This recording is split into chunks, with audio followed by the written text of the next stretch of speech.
بسم الله الرحمن الرحيم.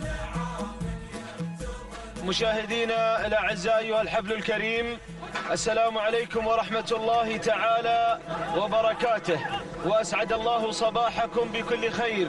نحييكم من هنا من أرضية ميدان الشحانية لسباقات الهجن العربية الأصيلة. نحييكم مع انطلاقة هذا الشوط الأول الرئيسي الخاص للثنايا البكار الإنتاج. برنامجنا الصباحي لهذا اليوم هو عبارة عن إقامة 10 أشواط، الأربعة أشواط الأولى منها خاصة للثنايا الإنتاج لهجن أبناء القبائل، بينما من الشوط الخامس وحتى الثامن خاصة لأشواط الحيل والزمول الإنتاج أيضا لأبناء القبائل، والشوط التاسع والعاشر خاصة بالهجن السودانية. نتمنى التوفيق والناموس لكل المشاركين. أيها الأعزاء، انطلق قبل قليل هذا الشوط الأول الرئيسي الخاص للثنايا البكار من مسافة 8 كيلومترات، حيث مسافاتنا في هذا اليوم هي 8 كيلومترات، المسافة الماراثونية والمسافة النهائية لسن الكبار. في هذا اليوم الخميس 14 من شهر نوفمبر من عام 2019، 17 من ربيع الأول لعام 1441 للهجرة. مقدمة الشوط ومن تحتل المركز الأول في أقوى أشواط الثنايا الإنتاج لأبناء القبائل.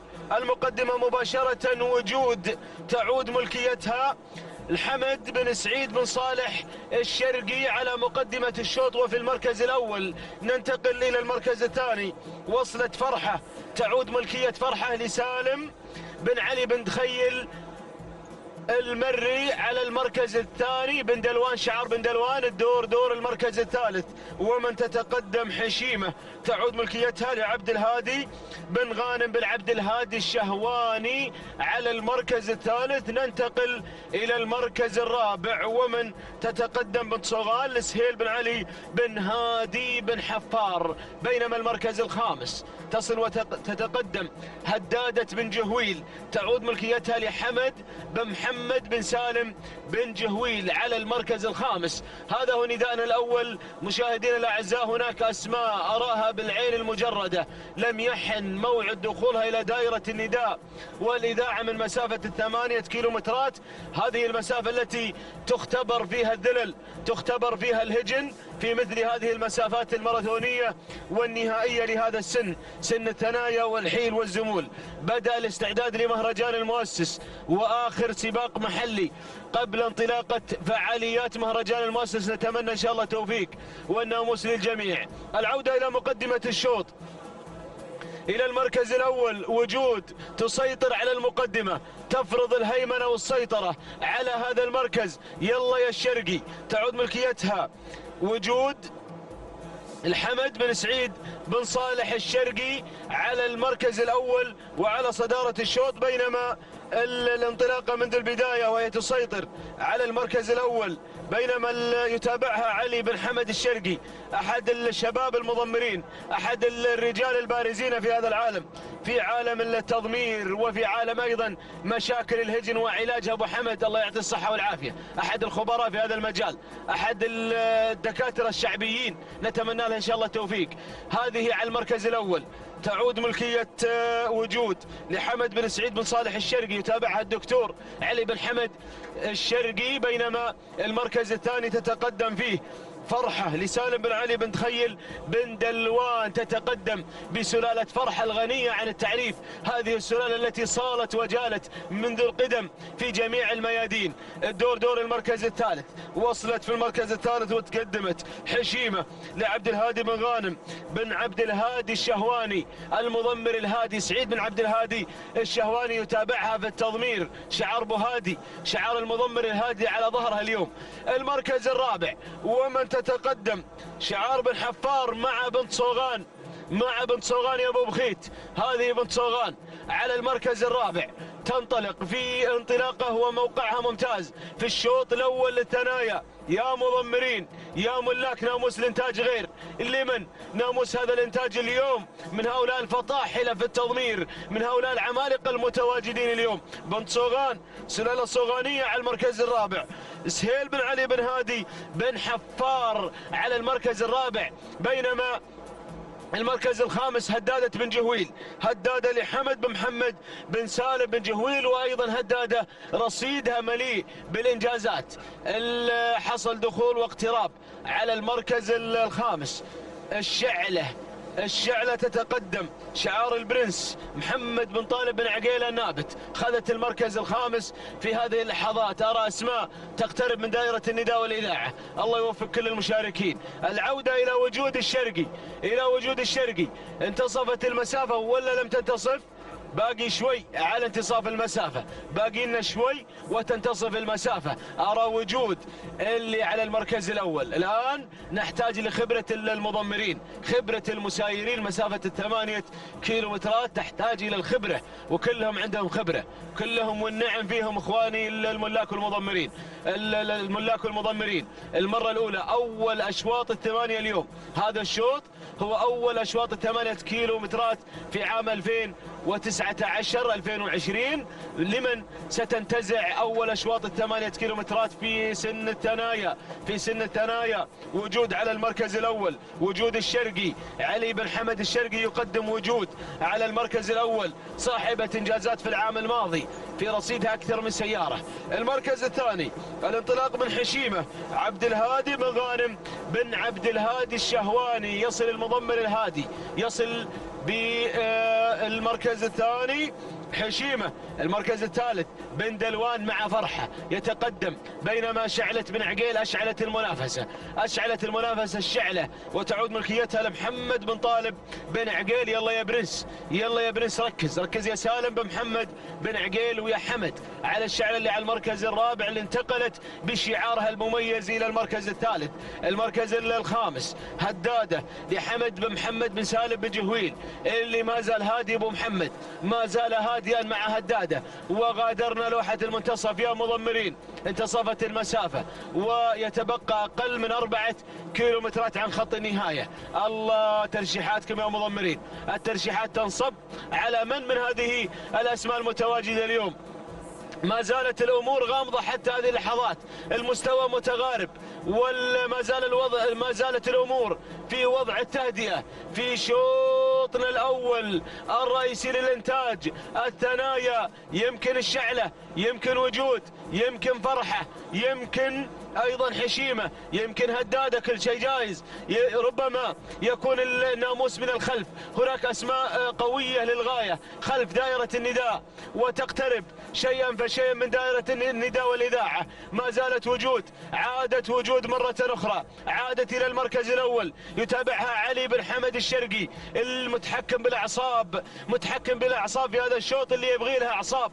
هذا الشوط اللي يحتاج المضمر للأعصاب، يحتاج المساير للتكتيك والتخطيط. هناك تخطيط من قبل المسايرين، تكتيك من قبل المتابعين. المركز الثاني فرحة بن دلوان مع المركز الثاني سالم بن علي بن تخيل بن دلوان يقدم فرحة هذه الأصيلة، يقدم هذه الذلول التي تنحدر من هذه السلالة الأصيلة. شوف الكادر الفوقاني وجود، وأيضا فرحة وشعلة موقعها واحد من خلال الكادر الفوقاني. الثلاث المراكز الأولى على خط واحد. بدأت وجود، الله بدأت بالتقدم، يا سلام. وجود الشرقي منذ البداية وهي تسيطر على المركز الأول. المركز الثاني الآن من الجانب الآخر الشعلة الشعلة الشعلة. وبدأ هذا الشوط وبدأت وتيرة الشوط في التسارع في هذه اللحظات. شعلة بن عقيل مع المركز الثاني، فرحة بن دلوان مع المركز الثالث، هدادة تتقدم، حمد بن محمد بن سالم بن جهويل.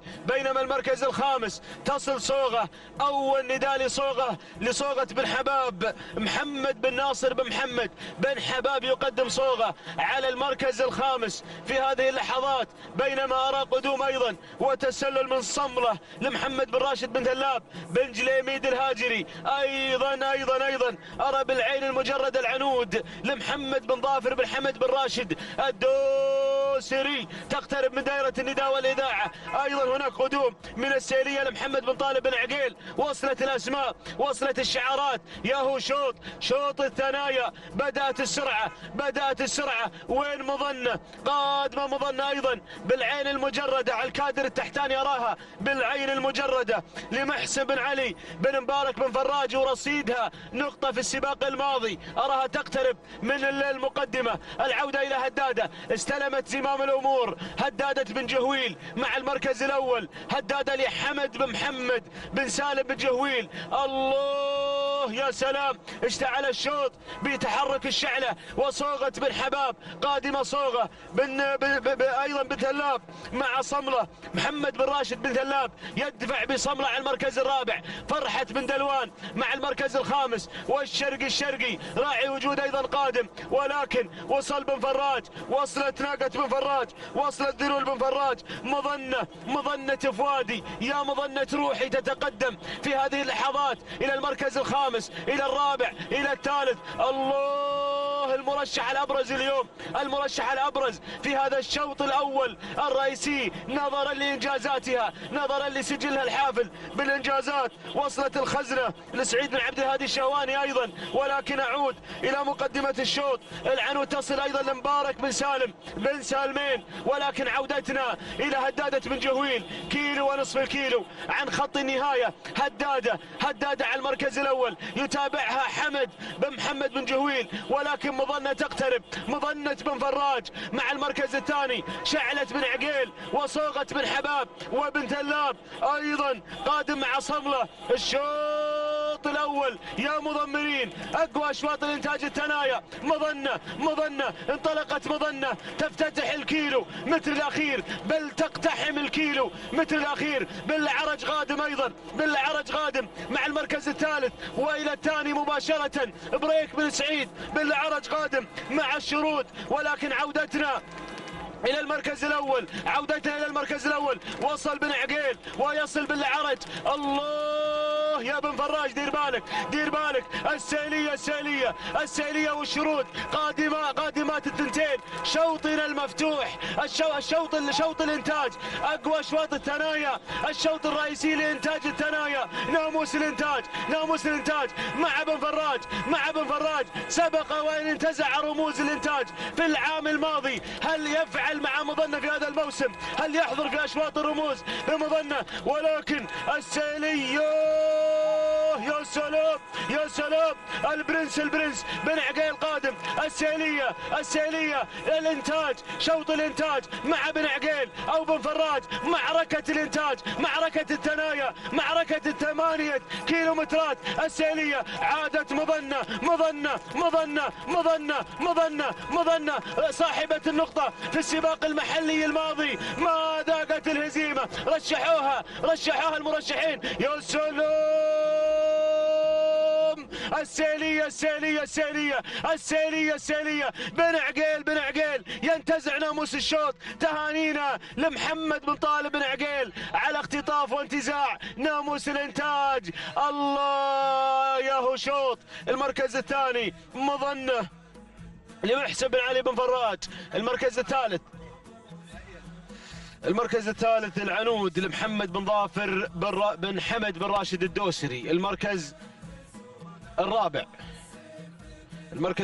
الشرود لعبد الله بن صالح بن سعيد الجربوعي. المركز الخامس وصلت الشعلة لمحمد بن طالب بن عقيل. تهانينا والناموس لمحمد بن طالب بن عقيل على اختطاف السيلية، ناموس هذا الشوط. السيلية اللي قدمت عرض تشكر عليه، وبعد منافسة شرسة مع مظنة بن فراج استطاعت السيلية أن تحسم الشوط لصالحها ومن مسافة 8 كيلومترات، وتمتاز السيلية بالصبر والثبات في الأمتار الأخيرة. تهانينا والناموس يا العقيل على هذا الفوز المستحق. هذه السيلية تصل إلى خط النهاية، قاطعة مسافة الشوط في 13 دقيقة، ثانية 1:14 جزء من الثانية. تهاني والناموس لمالك السيلية الوالد محمد بن طالب بن عقيل. تهانينا أيضا لأنجاله الكرام. المركز الثاني وصلت مظنة، قطعت المسافة في 13 دقيقة، ثانية 1:96 جزء من الثانية التهاني والناموس لمحسن بن علي بن مبارك بن فراج، والتهاني أيضا لمالك هذا الشعار الوالد علي بن مبارك بن فراج. والمركز الثالث وصلت في المركز الثالث العنود، قطعت المسافة في 13 دقيقة 5 ثواني و42 جزء من الثانية التهاني والناموس لمالك العنود محمد بن ظافر بن حمد بن راشد الدوسري. تهانينا والناموس لجميع الفائزين في شوط الإنتاج الخاص بالثنايا أول أشواط الفترة الصباحية وأول أشواط ال8 كيلومترات. تستمر وتتواصل الأشواط الرئيسية. ينطلق شوط الثنايا القعدان شوط الإنتاج، وأرحب بأخي وزميلي مطلق بن علي العنزي.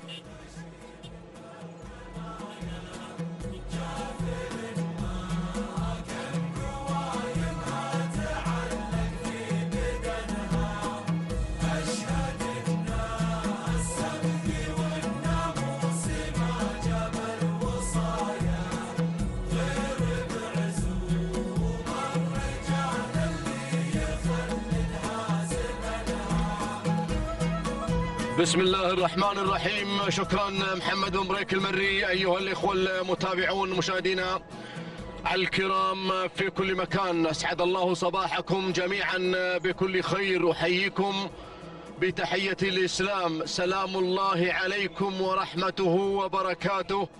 وأرحب بكل عشاق الأصالة في الخليج في الوطن العربي الكبير في هذا اليوم الخميس 14 من نوفمبر 2019 هنا في ميدان التحدي درة ميادين الخليج، حيث ننطلق اليوم في محلنا الخامس ضمن المرحلة الأخيرة وسن الكبار، أول الأيام هذا اليوم الخاص بالإنتاج. طبعا الانطلاقة الأولى من 8 كيلومترات مع هذه الثنايا السبق المعروفات اللي تنطلق اليوم في هذا الصباح الجميل. تهنئة خاصة نزفها لبن عقيل الحاصل والمحقق لناموس الشوط الأول الرئيسي مع السيلية التي حصلت على ناموس الشوط الأول بشعار البرنس جار الله بن عقيل. تهنئة للوالد وتهنئة لأشقائه الكرام على هذا الفوز المستحق في هذا اليوم على بركة الله. وقبل لحظات انطلق شوطنا الأول الرئيسي الخاص بالقعدان 8 كيلومترات. عمر هذا الشوط البداية عند من؟ البداية عند الغزال اللي يحتل المركز الأول، عبد الله بن مبارك بن عبد الله بن مسفر آل جحيش على المركز الأول يقود الأسماء، ينطلق على المركز الأول. يليه مباشرة الحاصل على المركز الثاني لراشد بن ناصر بن راشد آل جبر النعيمي على المركز الثاني. المركز الثالث شاهين على المركز الثالث بشعار سيف بن محمد بن زايد الخيارين. مرحبا بهذا الشعار الكبير. المركز الرابع المركز الرابع شاهين عبد الله بن خالد بن ناصر بن عبد الله الحميدي على المركز الرابع. المركز الخامس مبلش شعار الحفار على المركز الخامس، وهذا مبلش اللي يحتل المركز الخامس في هذا المسار بشعاره شعار حمد بن سهيل بن عبد الهادي الحفار المري على المركز الخامس. ومعنا تغيير حصل بشعار الوسمي الشعار التاريخي يصل منصور بن عبد الهادي بن محمد بن نايف الهاجري على المركز الخامس. هذا النداء الأول متابعينا مشاهدينا الكرام، أول إعلان أول نداء لهذه المراكز الخمسة الأولى. النداء الأول لهذه المجموعة التي انطلقت في مسار الناموس أول الأشواط الرئيسية. لمن في هذا المسار؟ في شوطنا الرئيسي الخاص بالإنتاج الشوط الرئيسي الأول والقيادة عند شعار بن سفران يحتل المركز الأول، ينطلق في صدارة ومقدمة الشوط الغزال ماركة مسجلة مدونة مع الشعار بن سفران اللي يحتل المركز الأول. هذا الشعار خطير، هذا الشعار اللي يبحث دائما عن تحقيق الأشواط الأولى. يقدم الغزال في أول الأشواط الأشواط الرئيسية، باحثا عن خطف هذه النقطة الرئيسية في هذا اليوم. المركز الثاني، المركز الثاني شعار بناصر على المركز الثاني، أيضا من الشعارات العملاقة الحاضرة في هذا العالم الساحر. له تاريخ مشرف هذا الشعار، شعار بناصر راشد بن ناصر بن راشد آل جبر النعيمي، اللي يحتل المركز الثاني. المركز الثالث على المركز الثالث يتقدم شاهين سيف بن محمد بن زايد الخيارين، وما أدراك ما الخيارين. هذا هو الشعار، سعادة محمد بن زايد الخيارين وأنجاله الكرام، الشعار الكبير، الشعار المثير. له تاريخ من الرموز، تاريخ عريق بأشواط الرموز والأشواط الرئيسية. المركز الرابع اللي غير إلى المركز الثالث،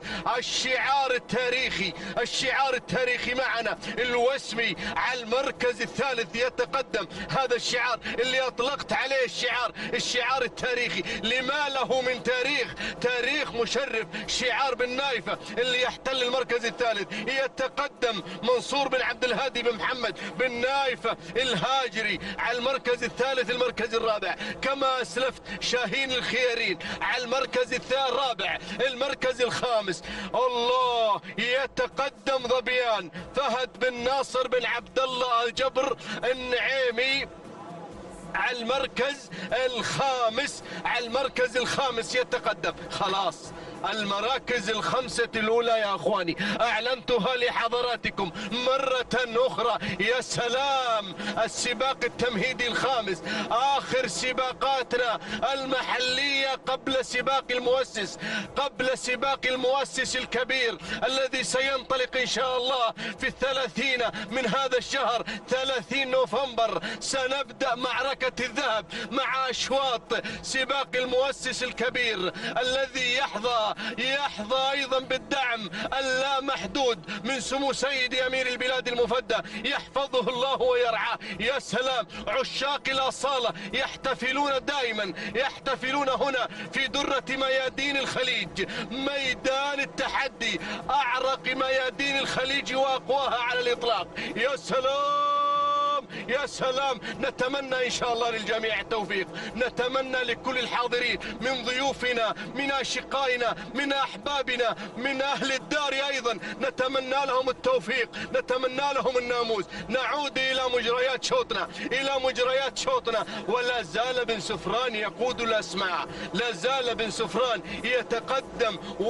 بالصدارة بالمرتبة الأولى. هذا الموقع مستهدف يا بن سفران، هذا الموقع اللي يبحث عنه كل ملاك الهجن، يبحث عنه كل المشاركين في هذا الشوط، يبحثون عن موقع الغزال، المركز الأول.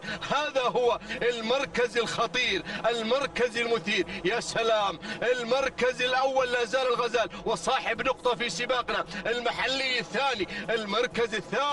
المركز الثاني بدأ يقترب النعيمي على المركز الثاني.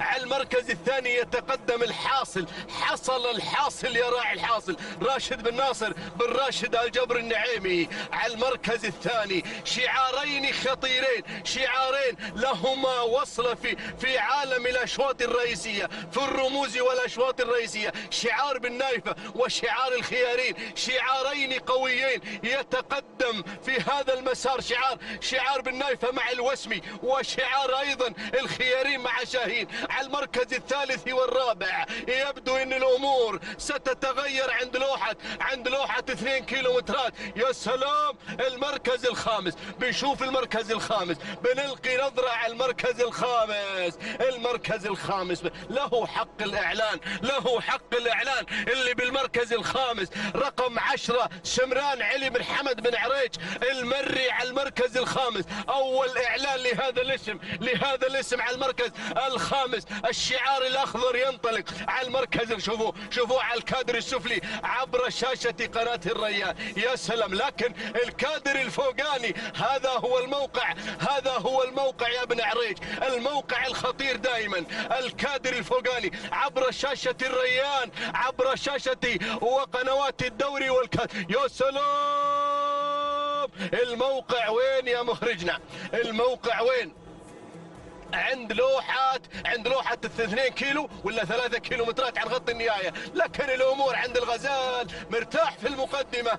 الغزال بن سفران على المركز الأول، يتقدم بالمركز الأول منذ انطلاقة الشوط، وهو يقود الأسماء حاملا للواء المقدمة على المركز. لا والله لوحة 2 هذه، لوحة 2 خلاص اقتربنا يا بن نايفة عند خط النهاية. 2 كيلومترات تبقى أمامنا، راحت 6 كيلومترات، تبقى أمامنا 2 كيلومترات أخيرة، لكن الحاصل خطير. راشد بن ناصر الجبر النعيمي، يلا يا أبو ناصر، أين أنت يا أبو ناصر؟ على المركز الثاني بن سفران عند الغزال على المركز الأول. يبدو أن الأمور مع الغزال، ومجريات هذا الشوط مع الغزال. عبد الله بن مبارك بن عبد الله بن مسفر آل جحيش على المركز الأول يقود الأسماء.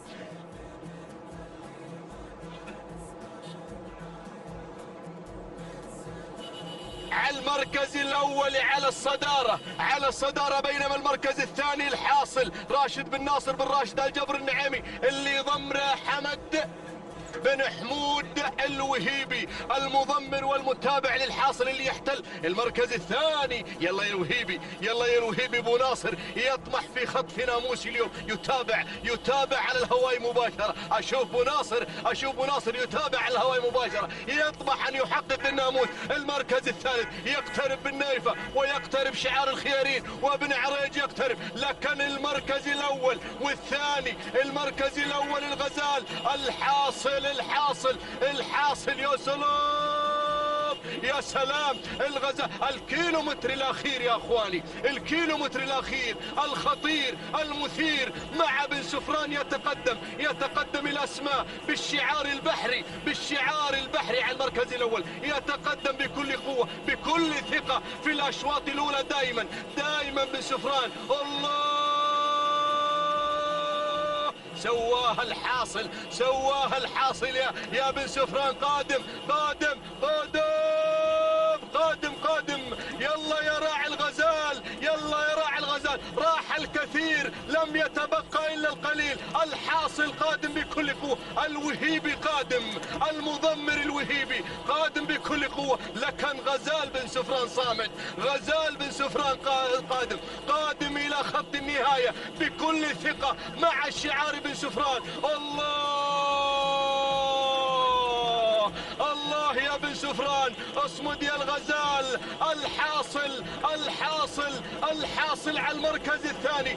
حصل الحاصل يا بن سفران، إذا قضى الله فاستسلم لقدرته، ما لامرئ حيلة فيما قضى الله. خلاص حصل الحاصل. جود مورنينج يا ابو ناصر، جود مورنينج راشد بن ناصر بن جبر النعيمي، جود مورنينج. تهنئة لهذا الشعار ومالكه، تهنئة لراشد بن ناصر بن جبر النعيمي، تهانينا وناموس. المركز الثاني الغزال، اللي ما قصر الغزال، لعبد الله بن مبارك بن عبد الله بن مسفر آل جحيش، تهانينا والناموس. المركز الثالث فجاج سعود بن زايد بن محمد بن طرجم السهلي. المركز الرابع الوسمي منصور بن عبد الهادي بن محمد بن نايفة الهاجري. المركز الخامس ديراب، الله يذكر ديراب بالخير، ديراب حمد بن سعيد بن محمد الجربوعي المري. تهانينا والناموس متابعينا مشاهدينا الكرام.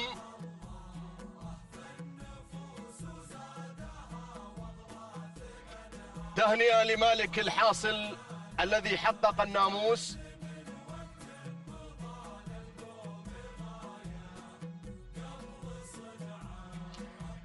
وتهنئة لراشد بن ناصر آل جبر النعيمي. جود مورنينج هل الجميلية، صباحكم خير، صباحكم ناموس.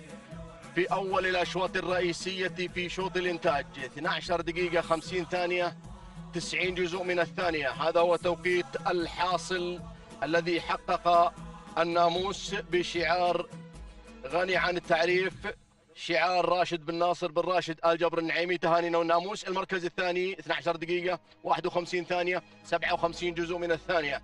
الغزال اللي ما قصر حقيقة، عبد الله بن مبارك بن عبد الله بن مسفر آل جحيش، تهانينا لبن سفران على هذا الفوز. المركز الثالث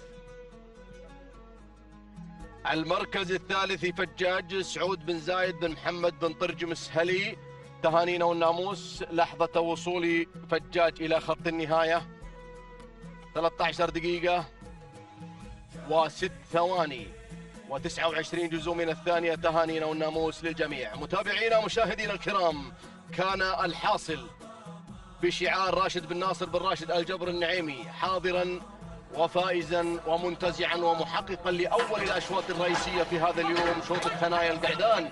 تهنئة لأبو ناصر وجود مورنينج هالجميلية على هذا الفوز المستحق في أول الأشواط الرئيسية.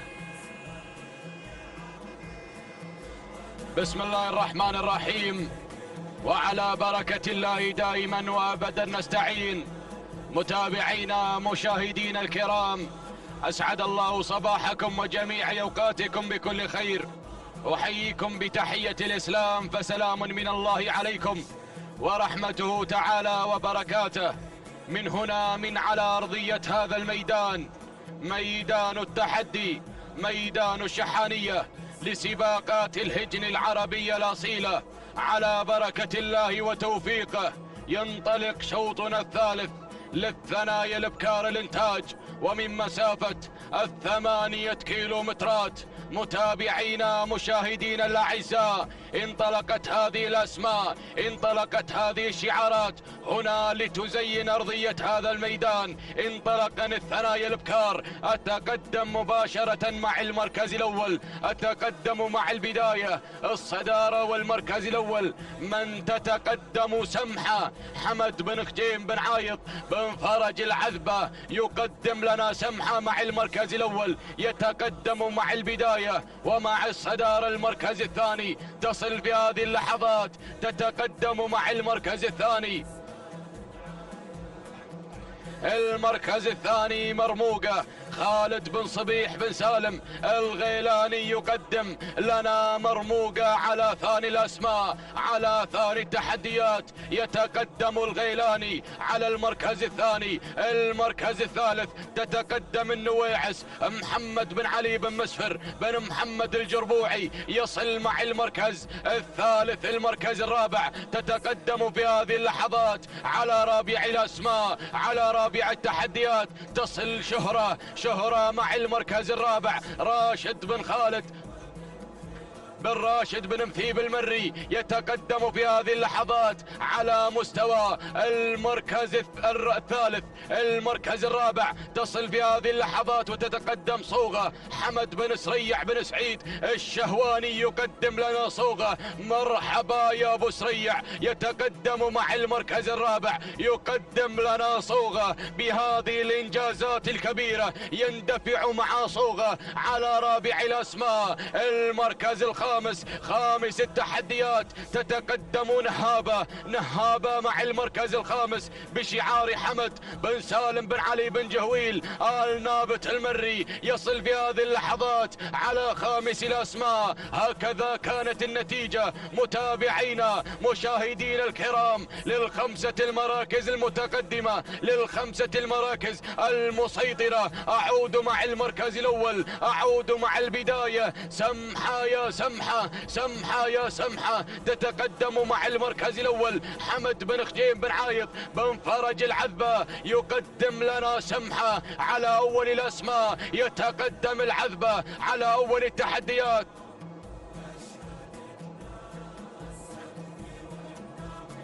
المركز الثاني تتقدم في هذه اللحظات مرموقة خالد بن صبيح بن سالم الغيلاني، يتقدمون أبناء السلطنة على ثاني الأسماء. مرحبا بجميع الضيوف القادمين للمشاركة هنا في ميدان الجميع، هنا في ميدان التحدي، هنا في ميدان الشحانية. مرحبا بجميع الضيوف. المركز الثالث تتقدم في هذه اللحظات وصلت في هذه الأثناء تصل صوغة، صوغة يا صوغة، صوغة يا صوغة، تتقدم بشعار حمد بن سريع بن سعيد الشهواني الهاجري، ينطلق مع المركز الثالث، ينطلق مع صوغة بكل الإنجازات. الله يا صوغة، الله يا صوغة، تتقدم مع المركز الثالث. المركز الرابع وصلت في هذه اللحظات النويعس، النويعس مع المركز الرابع محمد بن علي بن مسفر بن محمد الجربوعي يقدم لنا النويعس على رابع الأسماء. تنطلق مع المركز الرابع. المركز الخامس، خامس التحديات، وصلت شهرة، شهرة مع المركز الخامس. راشد بن خالد بن راشد بن مثيب المري يصل مع شهرة، يتقدم مع شهرة. شهرة يا شهرة تنطلق مع المركز الخامس، ولكن أعود مع المركز الأول، أعود مع الصدارة، أعود مع البداية. سمحة لا زالت متحكمة بهذا المسار، متحكمة بهذا الانطلاق، مسيطرة تمام السيطرة وكل السيطرة على المركز الأول بشعار حمد بن خجيم بن عايض بن فرج العذبة. يقدم لنا سمحة، يندفع مع سمحة في شوطنا الثالث للثنايا الانتاج. الله يا سمحة. المركز الثاني وصل الغيلاني، وصلت مرموقة، يتقدم خالد بن صبيح بن سالم. الغيلاني يصل مع المركز الثاني. الله يا مرموقة على ثاني التحديات. المركز الثالث تصل في هذه اللحظات، تنطلق مع المركز الثالث. صوغة يا صوغة، تنطلق صوغة مع ثالث الأسماء بشعار حمد بن سريع الشهواني. يقدم لنا صوغة على ثالث الأسماء، على ثالث التحديات. المركز الرابع وصلت في هذه اللحظات، تنطلق النويعس على رابع الأسماء بشعار محمد بن علي بن مسفر بن محمد الجربوعي. وأيضا أرى التغيير من قبل نهابة، حمد بن سالم بن علي بن جهوي النابت يتقدم مع نهابة، غيرت وانطلقت بدورها إلى المركز الثالث. الله الله يا شوط الثنايا الانتاج، الله يا هذه الثنايا تنطلق مع المراكز المتقدمة، ولكن لا زالت مسيطرة، لا زالت مسيطرة. سمحة لا زالت مسيطرة مع المركز الأول. حمد بن خجيم بن عايض بن فرج العذبة يقدم لنا سمحة، ينطلق مع سمحة، يندفع مع سمحة، ولكن الغيلاني مع المركز الثاني. أبناء السلطنة خالد بن صبيح بن سالم. الغيلاني يتقدم مع المركز الثاني، يقدم لنا مرموقة، ينطلق مع مرموقة على ثاني التحديات. المركز الثالث نهابة مع المركز الثالث، نهابة على ثالث الأسماء. حمد بن سالم بن علي بن جهويل النابت يقدم لنا نهابة على ثالث التحديات. المركز الرابع وصلت صوغة، وصل الشهواني، يتقدم ابو سريع حمد بن سريع بن سعيد الشهواني الهاجري يتقدم مع صوغة. وصلت الاسماء، وصلت الشعارات، وصل المضمرين، وصلت في هذه اللحظات براقة بن هليل. تنطلق براقة سعود بن محمد بن طالب بن هليل يقدم لنا براقة على رابع الاسماء، ينطلق مع براقة. المركز الخامس النويعس مع خامس الاسماء، النويعس مع المركز الخامس محمد بن علي بن مسفر بن محمد الجربوعي يقدم لنا النويعس، يتقدم مع المركز الخامس. الله الله، اعود مع الثنائي، اعود مع سمحة، اعود مع مرموقة، اعود مع الثنائي المنفرد مع المركز الاول والثاني. الغيلاني والعذبة، الغيلاني والعذبة، تتقدم سمحة، يتقدم العذبة، يتقدم في هذه اللحظات حمد بن خجيم بن عايض بن فرج العذبة يقدم لنا سمحة على اول الاسماء. مرموقة الغيلاني مع المركز الثاني، مرموقة مع المركز الثاني. الله يا مرموقة. خالد بن صبيح بن سالم الغيلاني يتقدم مع المركز الثاني بن صبيح على ثاني الاسماء. المركز الثالث وصلت في هذه اللحظات، وصلت براقة مع المركز الثالث. سعود بن محمد بن طالب بن هليل يتقدم مع المركز الثالث. المركز الرابع تتدخل الواعية، يتدخل السندوانة على رابع الأسماء، تصل الواعية صالح بن محمد بن علي السندوان المري، يصل في هذه اللحظات مع المركز الرابع. المركز الخامس وصلت في هذه اللحظات السعدية مع المركز الخامس. حمد بن عبيد بن حمد بن لحيمر المري يتقدم مع المركز الخامس، ينطلق مع السعدية، ولكن أعود مع المركز الأول، أعود مع اللي غيرت وانطلقت مع الصدارة. مرموقة غيرت وانطلقت مع المركز الأول بشعار خالد بن صبيح بن سالم الغيلاني. يقدم لنا مرموقة، يندفع مع المركز الأول، يندفع بأماني أبناء السلطنة، ينطلق مع المركز الأول. الله الله الله يا مرموقة، ولكن سمحة مع المركز الثاني. حمد بن خجين بن عايض بن فرج العذبة يقدم لنا سمحة، يندفع مع المركز الثاني. المركز الثالث يتقدم السندوانة، وتصل الواعية مع المركز الثالث بشعار صالح بن محمد بن علي السندوان المري، يتقدم وينطلق على ثالث الأسماء. المركز الرابع براقة بن هليل تنطلق مع رابع الأسماء سعود بن محمد بن طالب بن هليل المري، وأيضا السعدية واصلة في هذه اللحظات. حمد بن عبيد بن حمد بن لحيمر وصل بالعرج، يقدم لنا الثيبة عبد الله بن صالح بن سعيد بالعرج المري، ولكن أعود مع مرموقة، أعود مع الغيلاني. يتقدم خالد بن عبد الله الغيلاني، ينطلق مع المركز الأول. الله يا مرموقة، خالد بن صبيح بن سالم الغيلاني يتقدم مع المركز الأول، يندفع مع الصدارة. الله يا الغيلاني، حافظ على هذا المركز، حافظ على هذا الأداء، حافظ على هذا التميز. وصلت الأسماء، وصلت الشعارات. سمحة مع المركز الثاني، وصلت أيضا الواعية مع المركز الثالث، وتتقدم براقة مع المركز الرابع. وصلت السعدية، تتقدم السعدية، تنطلق السعدية في خامس الأسماء، ولكن الغيلاني الكيلومتر الأخير، الكيلو الخطير، الكيلو المثير.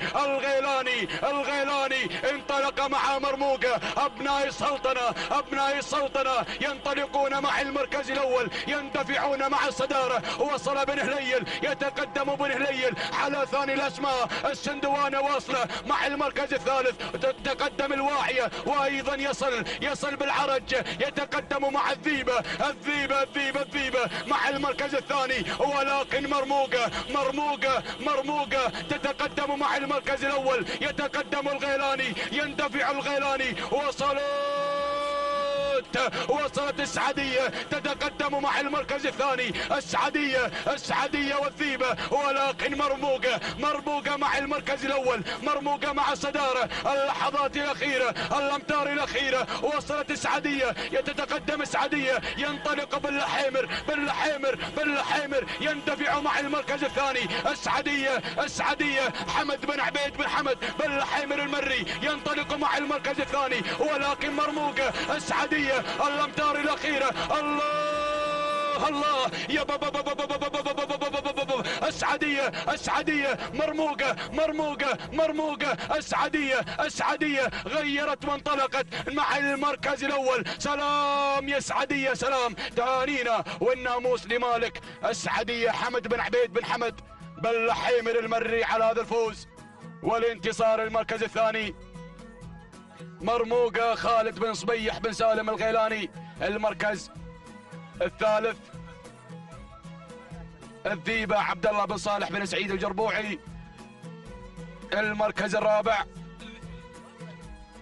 براقة سعود بن محمد بن طالب بن هليل. المركز الخامس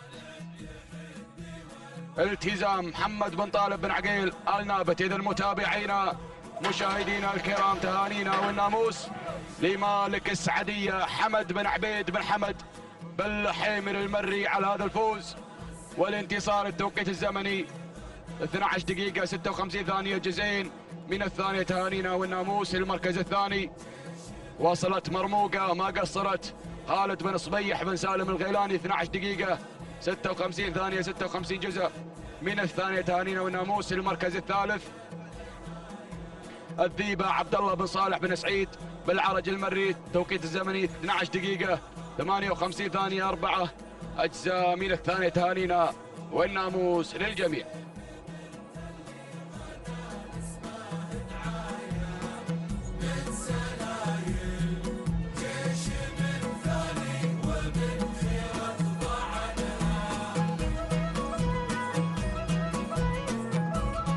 بسم الله الرحمن الرحيم، بسم الله نبدأ وبه نستعين ومنه دوما نطلب التوفيق والسداد والنجاح. مشاهدين الكرام متابعين في كل مكان، أسعد الله صباحكم بكل خير وبركة. نرحب بكم في هذا اليوم وانطلاقات ومنافسات سن الكبار ضمن هذا السباق المحلي الخامس وفي أسبوعه الثاني.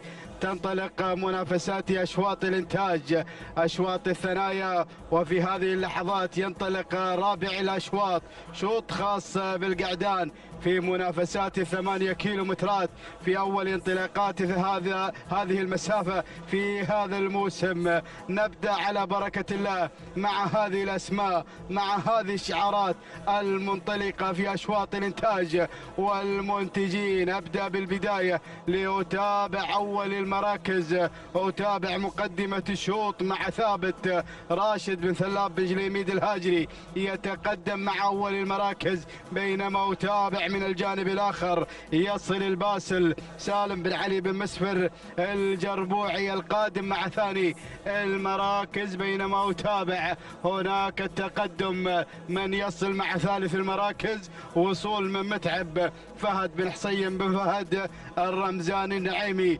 يتقدم مع متعب مع ثالث المراكز، بينما القادم في هذه اللحظات مع رابع الأسماء يصل مفرج سعيد بن ناصر بن سعيد الشيبة خامس الأسماء. وتابع هنا وصول في هذه اللحظات الأسماء القادمة، الشعارات المتواجدة هنا. الهداد راشد بن ناصر بن راشد الجبر النعيمي ينضم خامسا في هذا النداء الأول لهذه الأسماء المتقدمة. مشاهدين الكرام في هذا التحدي في انطلاقات الكبار في منافسات هذه الأشواط، ولكن العودة هناك مع البداية. أتابع الصدارة، الباسل يغير على الصدارة بشعار سالم بن علي بن مسفر بين محمد الجربوعي. يتقدم الباسل، ينطلق بالبداية والصدارة، بينما أتابع ثاني الأسماء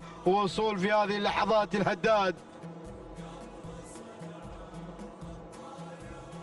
وتابع ايضا التقدم من الهداد بشعار راشد بن ناصر بن راشد الجبر النعيمي. هنا شعار الحاصل على الشوط الرئيسي في قبل لحظات في الثنايا القعدان. هنا يتقدم شعار النعيمي، يتقدم شعار بو ناصر، يتميز باشواط الانتاج، يقدم الهداد هنا مع ثاني المراكز، بينما أتابع وصول من متعب فهد بن حسين بن فهد النعيمي قادم مع ثالث المراكز، بينما أتابع من الجانب الآخر وصول من مذهل يصل في هذه اللحظات بشعار محمد بن خجين بن عايض العذبة، يتقدم مع رابع الأسماء. والقادم في هذه اللحظات وصل ظبيان عبد الله بن محمد بن عبد الله النديلة يتقدم مع خامس المراكز. الله يا الأسماء، هناك وصل بواج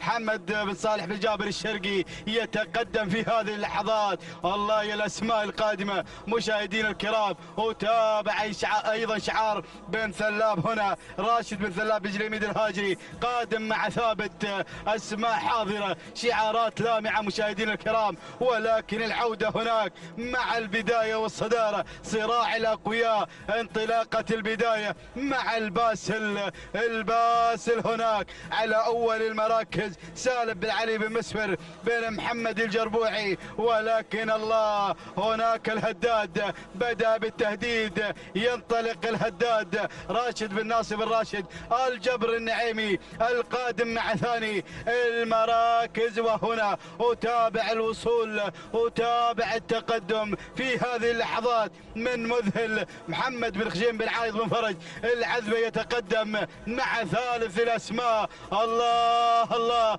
وصل الشرقي اسم قوي يتقدم مع رابع المراكز بواق. هنا حمد بن صالح بن جابر الشرقي مع رابع المراكز وخامس الأسماء.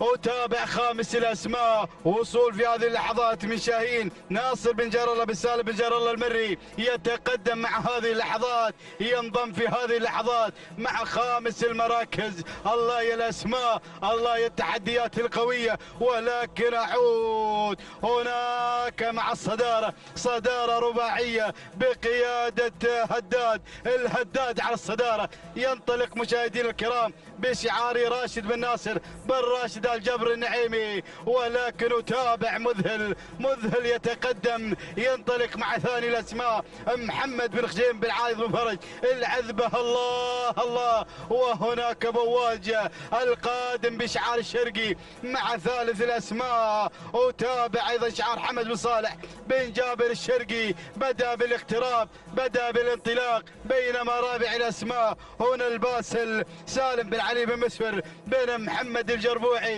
خامسا أتابع في هذه اللحظات شاهين يصل مع خامس الأسماء ناصر بن جار الله بن سالم بن جار الله المري قادم مع خامس المراكز. ولكن الله البداية هنا، أتابع البداية أتابع الانطلاق والتحدي مشاهدين الكرام.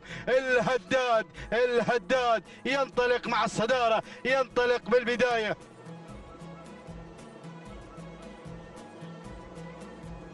أتابع الهداد راشد بن ناصر بن راشد الجبر النعيمي ينطلق مع البداية، ينطلق مع الصدارة، بينما أتابع بن خجيم قادم يتقدم مع مذهل محمد بن خجيم بن عايض بن فرج العذبة. الله يتقدم في هذه اللحظات، ينطلق مع ثاني الأسماء، ولكن الشرقي هنا قادم يقدم بواج حمد بن صالح بن جابر الشرقي مع ثالث الأسماء.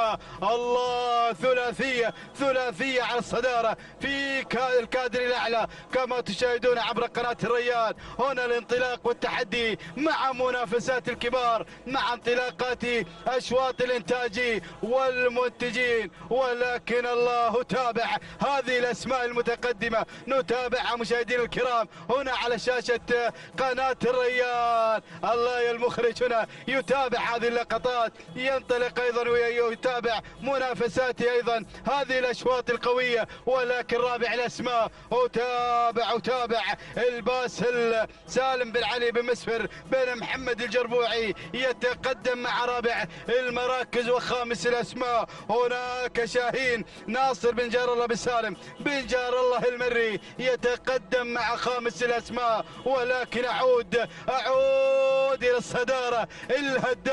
الهداد هنا مع الصدارة يريد أن يخطف هذا الشوط. هنا ينطلق شعار النعيمي مع البداية والصدارة، راشد بن ناصر بن راشد الجبر النعيمي مع الهداد على البداية والصدارة. ولكن الشرقي هنا أتابع بن خجيم قادم مع هذه اللحظات. مذهل محمد بن خجيم بن عايض بن فرج العذبة يتقدم مع ثاني الأسماء. وأتابع بواجه القادم مع ثالث المراكز حمد بن صالح بن جابر الشرقي. الله، اندفاع ممتاز، تحدي قوي هنا على الصدارة. ولكن أتابع الباسل يعود القادم مع رابع المراكز سالم بن علي بن مسفر بين محمد الجربوعي يتقدم مع رابع المراكز وخامس الأسماء. هناك شعارات بدأت بالاقتراب. وأتابع أيضا شاهين ناصر بن جار الله بن سالم بن جار الله المري. الله الله الله، بدأنا بالاقتراب 2 كيلومترات ما تبقى عن خط النهاية، ما تبقت عن ناموس هذا الشوط. وتابع الهداد مع الصدارة مع البداية، ينطلق مشاهدينا الكرام، ولكن الباسل قادم يشكل الخطر، يغير على الصدارة. ينطلق الباسل سالم بن علي بن مسفر الجربوع المري، ينطلق بالبداية، ينطلق على الصدارة. الله، الباسل يغير، يعود مشاهدينا الكرام مجددا إلى الصدارة والبداية. وهنا الهداد راشد بن ناصر بن راشد الجبر النعيمي، وبواج قادم مع ثالث إلى أسماء حمد بن صالح بن جابر الشرقي. الله، ثلاثية. وهنا وتابع مذهل محمد بن خجيم بن عايض بن فرج العذبة مع رابع إلى أسماء مشاهدينا الكرام. وخامسا هناك اسم قادم في هذه اللحظات. وتابع التحديات القادمة مشاهدينا الكرام. ينطلق هنا إسعاف عبد الله بن خالد بن ناصر الحميدي، وصل هنا، انطلق الحميدي القادم في هذه اللحظات، يشكل الخطر. إسعاف يغير من مركز إلى مركز، ينطلق إلى رابع المراكز. قادم إسعاف. الله يا الحميدي، ولكن أعود مع البداية. الباسل على الصدارة، الباسل على مقدمة الشوط، سالم بن علي بن مسفر الجربوعي. ولكن الخطر القادم مع الأخير. إسعاف يغير على الصدارة. عبد الله بن خالد بن ناصر الحميدي مع انطلاقة إسعاف على البداية والصدارة. الله الله الله يا الحميدي، الله يا الحميدي مع الحزام الأخضر. إسعاف يغادر الجميع، عصاته ببطانه. الله يا الحميدي هنا مع البداية والصدارة، ينطلق بناموس هذا الشوط. الله، إسعاف على الصدارة. عبد الله بن خالد بن ناصر بن عبد الله الحميدي يغادر الجميع بدون أي تعليمات، بدون أي أوامر. الله، إسعاف على الصدارة. انتظروا هذا الاسم، انتظروا مفاجأة هذا الاسم المنطلق على البداية بهذا الأداء الممتاز والشكل الرائع. الله، إسعاف. ولكن شوف القادم، وصل شاهين ناصر بن جار الله بن سالم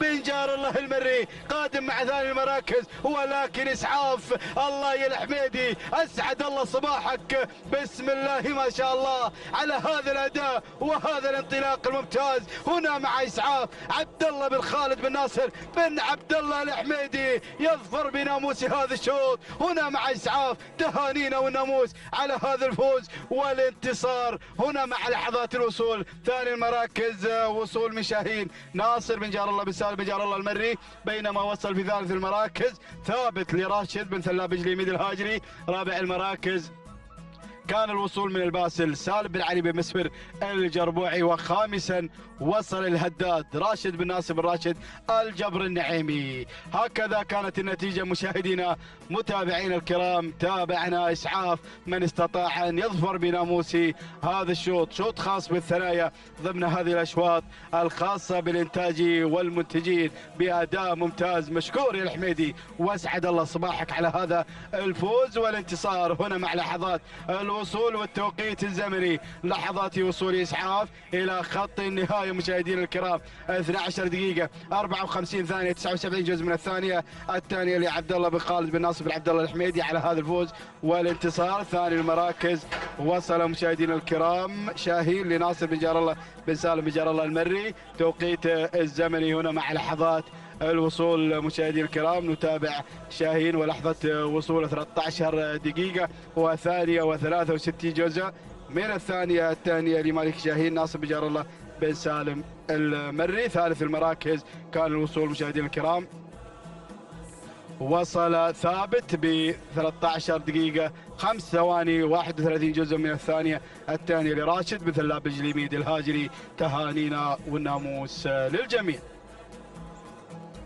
بسم الله الرحمن الرحيم. أيها الحفل الكريم، مشاهدينا مستمعينا الأفاضل، أحييكم بتحية الإسلام الخالدة. سلام الله عليكم ورحمته وبركاته. رحب بكم أجمل ترحيب بهذه الانطلاقات المميزة في هذا الصباح المميز باندفاعات وانطلاقة أشواط الإنتاج ضمن فعاليات المحلي الخامس بمرحلته الثانية بيومه الأول. نتواصل باندفاعة وانطلاقة أشواط الكبار. الشوط الرئيسي لفئة الحيل الإنتاج ينطلق من مسافة 8 كيلومترات. نتواصل مع هذه الشعارات المتواجدة والحاضرة من أجل التحدي ومن أجل الناموس والانتصار. نتابع المنافسة، نتابع شعارات المنتجين القادمين الحاضرين على أرضية ميدان الشحانية ملتقين في هذا التحدي الكبير والمميز. نتابع التحدي مباشرة وصدارة الشوط.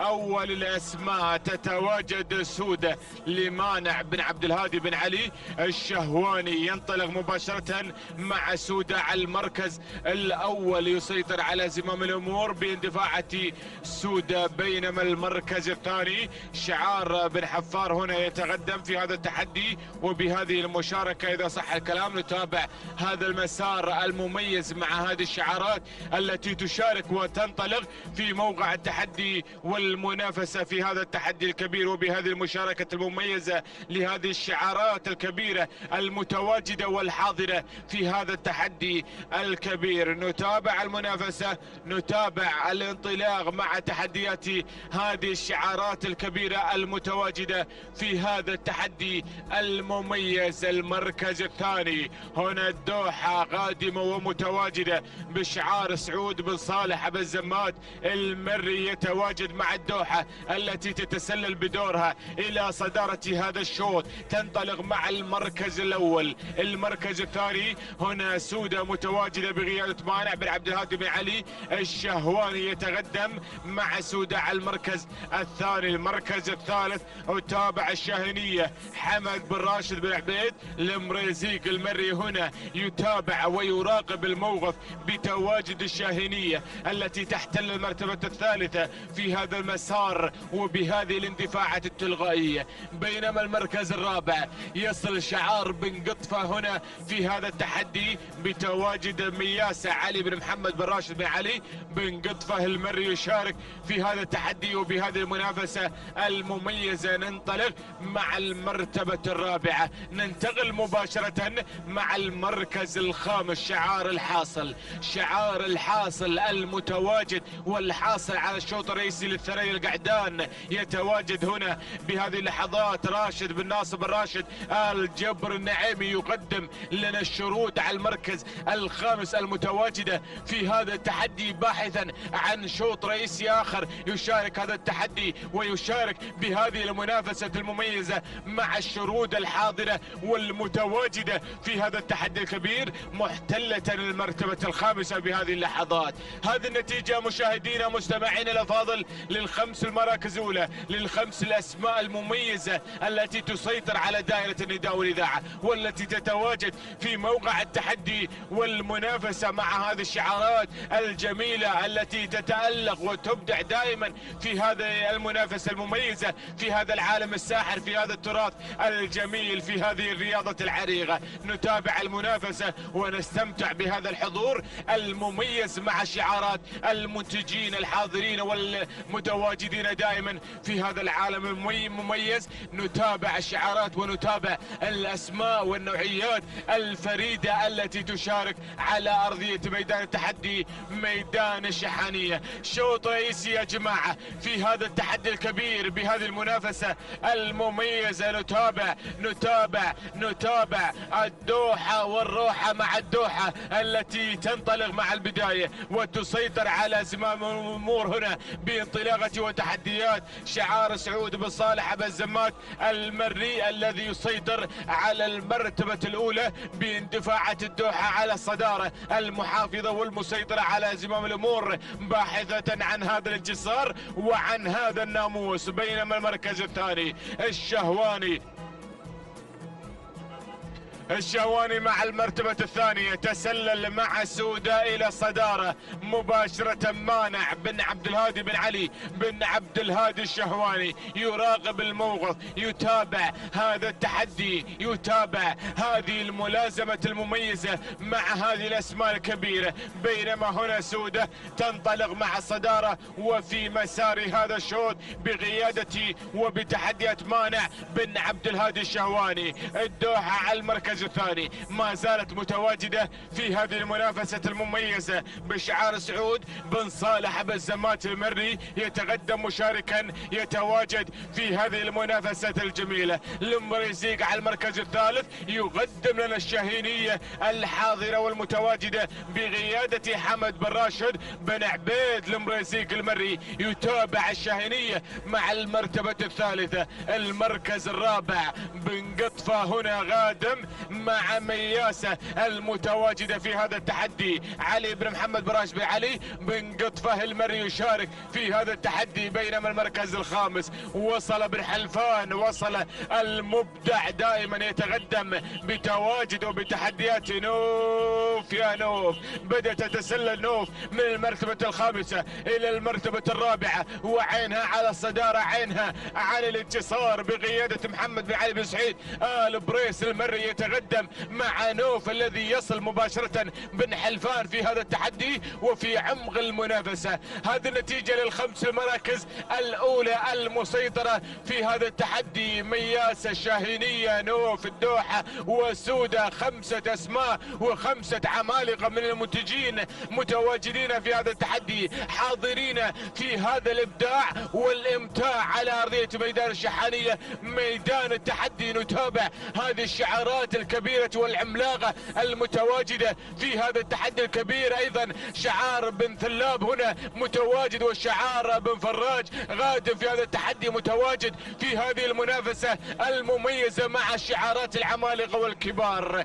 هذه نتيجة للخمس المراكز الأولى، للخمس الأسماء المميزة، للخمس الأسماء التي تسيطر على دائرة النداء والإذاعة في هذا المسار المميز في هذا التحدي الكبير مع المحلي الخامس بمرحلته الثانية بيومه الأول. نتواصل في هذا التحدي ومنه نتحول إلى الصدارة مباشرة. عادت الدوحة واستعادت الحقوق المنهوبة من سودة. الدوحة إلى الصدارة مباشرة، تعود إلى المكانة المطلوبة من الجميع، تعود إلى الصدارة. هنا الدوحة بشعار سعود بن صالح أبا الزمات المري الذي ينطلق ويسيطر على زمام الأمور كعادة الدوحة التي تنطلق مع المرتبة الأولى. بينما المركز الثاني سودة مع الشهواني ما زال هادئا في هذه المنافسة المميزة.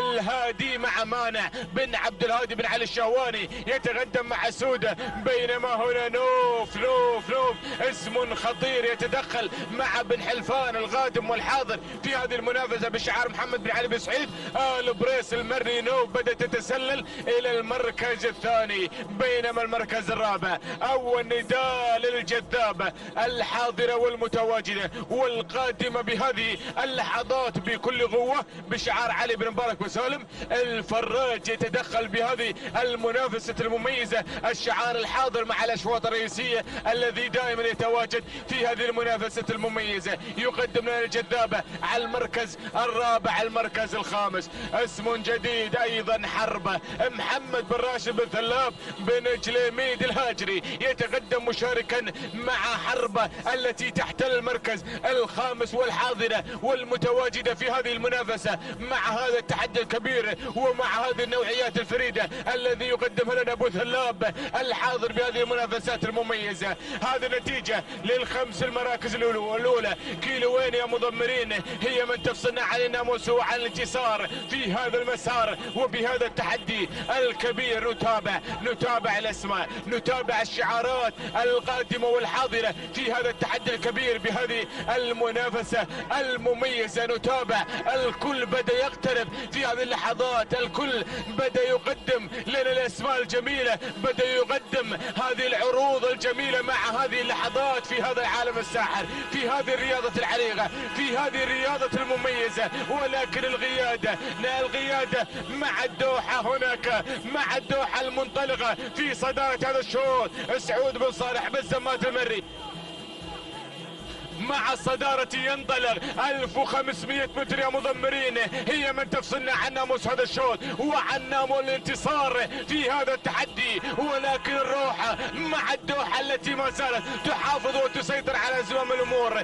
الجذابة بدأت تجذب المراكز، بدأت تجذب الأنظار بقيادة علي بن مبارك بن سالم الفراج. بدأ يصل إلى موقع التحدي والمنافسة. الجذابة على المركز الثاني، على المركز الثالث، ولكن هنا بن مقارح مع غادة المطوح هنا حاضر ومتواجد بقيادة راشد بن بخيت بن علي. بن مقارح المري وصل مع غادة بأول نداء، يصل مباشرة إلى موقع التحدي والمنافسة. وأيضا هنا راهية حاضرة مع الكيلومتر الأخير والخطير. راهية صاحبة نقطة في المحلي اللي راح، ولكن بن قمرة السندباد القطري وصلوا بهذه اللحظات مع هذا التحدي الكبير، مع هذه اللحظات المميزة. راهية هنا، راهية أيضا حاضرة، وأيضا الدوحة. معركة طاحنة بين الكبار في هذا المسار. بالزمات مع البداية يسيطر، ولكن بدت الحركة. بدأ بن فراج في معركة هذا الشوط يتحرك نحو الانتصار، يتحرك نحو الإنجاز. الجذاب علي بن مبارك بن سالم الفراج، ولكن السندباد القطري حاضر حاضر حاضر حاضر كعادته دائما مع الدوحة. صالح بن حمد القمرة، وايضا راعية الشوط غادمة وحاضرة. محمد بن عبد الهادي بن محمد بن حبيشة النابت غادم وحاضر مع راهية. الجذابة مع بن فراج ما زالت صامدة، ولكن راهية تتسلل راهية الى الانتصار، الى الانجاز، الى الناموس، الى التحدي. غادمة وحاضرة بهذه اللحظات. راهية المطوع مع غادة. الله راهية والجذابة وغادة، ولكن راهية تحقق هذا الناموس وتحقق هذا الانتصار. تهانينا وناموس لمحمد بن عبد الهادي بن محمد بن حبيشة النابت على فوز راهية وتحقيقا للانجاز. المركز الثاني الجذابة علي بن مبارك بن سالم الفراج. المركز الثالث غادة لراشد بن بخيت بن علي بن مقارح. المركز الرابع الدوحة لصالح بن حمد القمرة.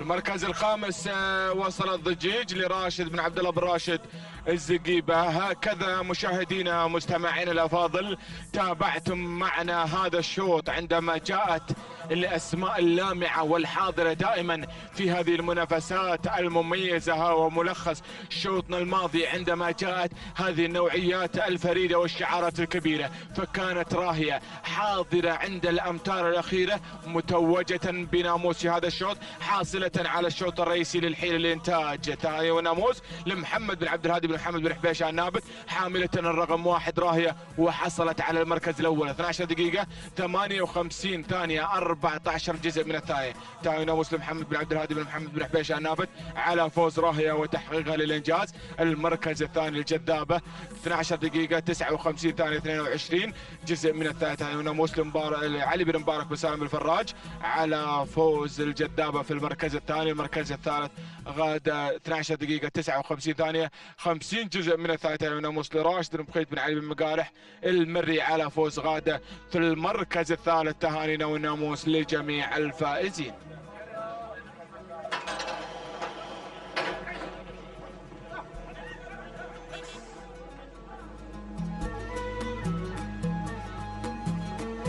السلام عليكم ورحمة الله وبركاته أيها الأخوة مشاهدينا ومتابعينا الكرام. انطلق الشوط الثاني وهو الشوط الأول للقعدان أو للزمول الإنتاج. نتابع وإياكم في هذه اللحظات مسافة 8 كيلو مترات. نتابع هذه الأسماء المنطلقة وأشواط الإنتاج والمنتجين. نتابع الأسماء المنطلقة في هذا أيضا الميدان. نتابع في هذه اللحظات الأسماء المشاركة. نتابع الأسماء المنطلقة في أيضا سن الزمول الإنتاج، وهنا الأسماء المشاركة والمنطلقة ومقدمة هذا الشوط. نتابع وإياكم المركز الأول شاهين لعبد الهادي بن حمد بن ترحيب بن نايفة الهاجري على المركز الأول وعلى مقدمة هذا الشوط في هذه اللحظات مع الشوط الأول الرئيسي للإنتاج، الشوط الأول للزمول الإنتاج. الله يا هذا الشوط يحمل من الأسماء أيضا اللي فيها أيضا الإثارة والتحدي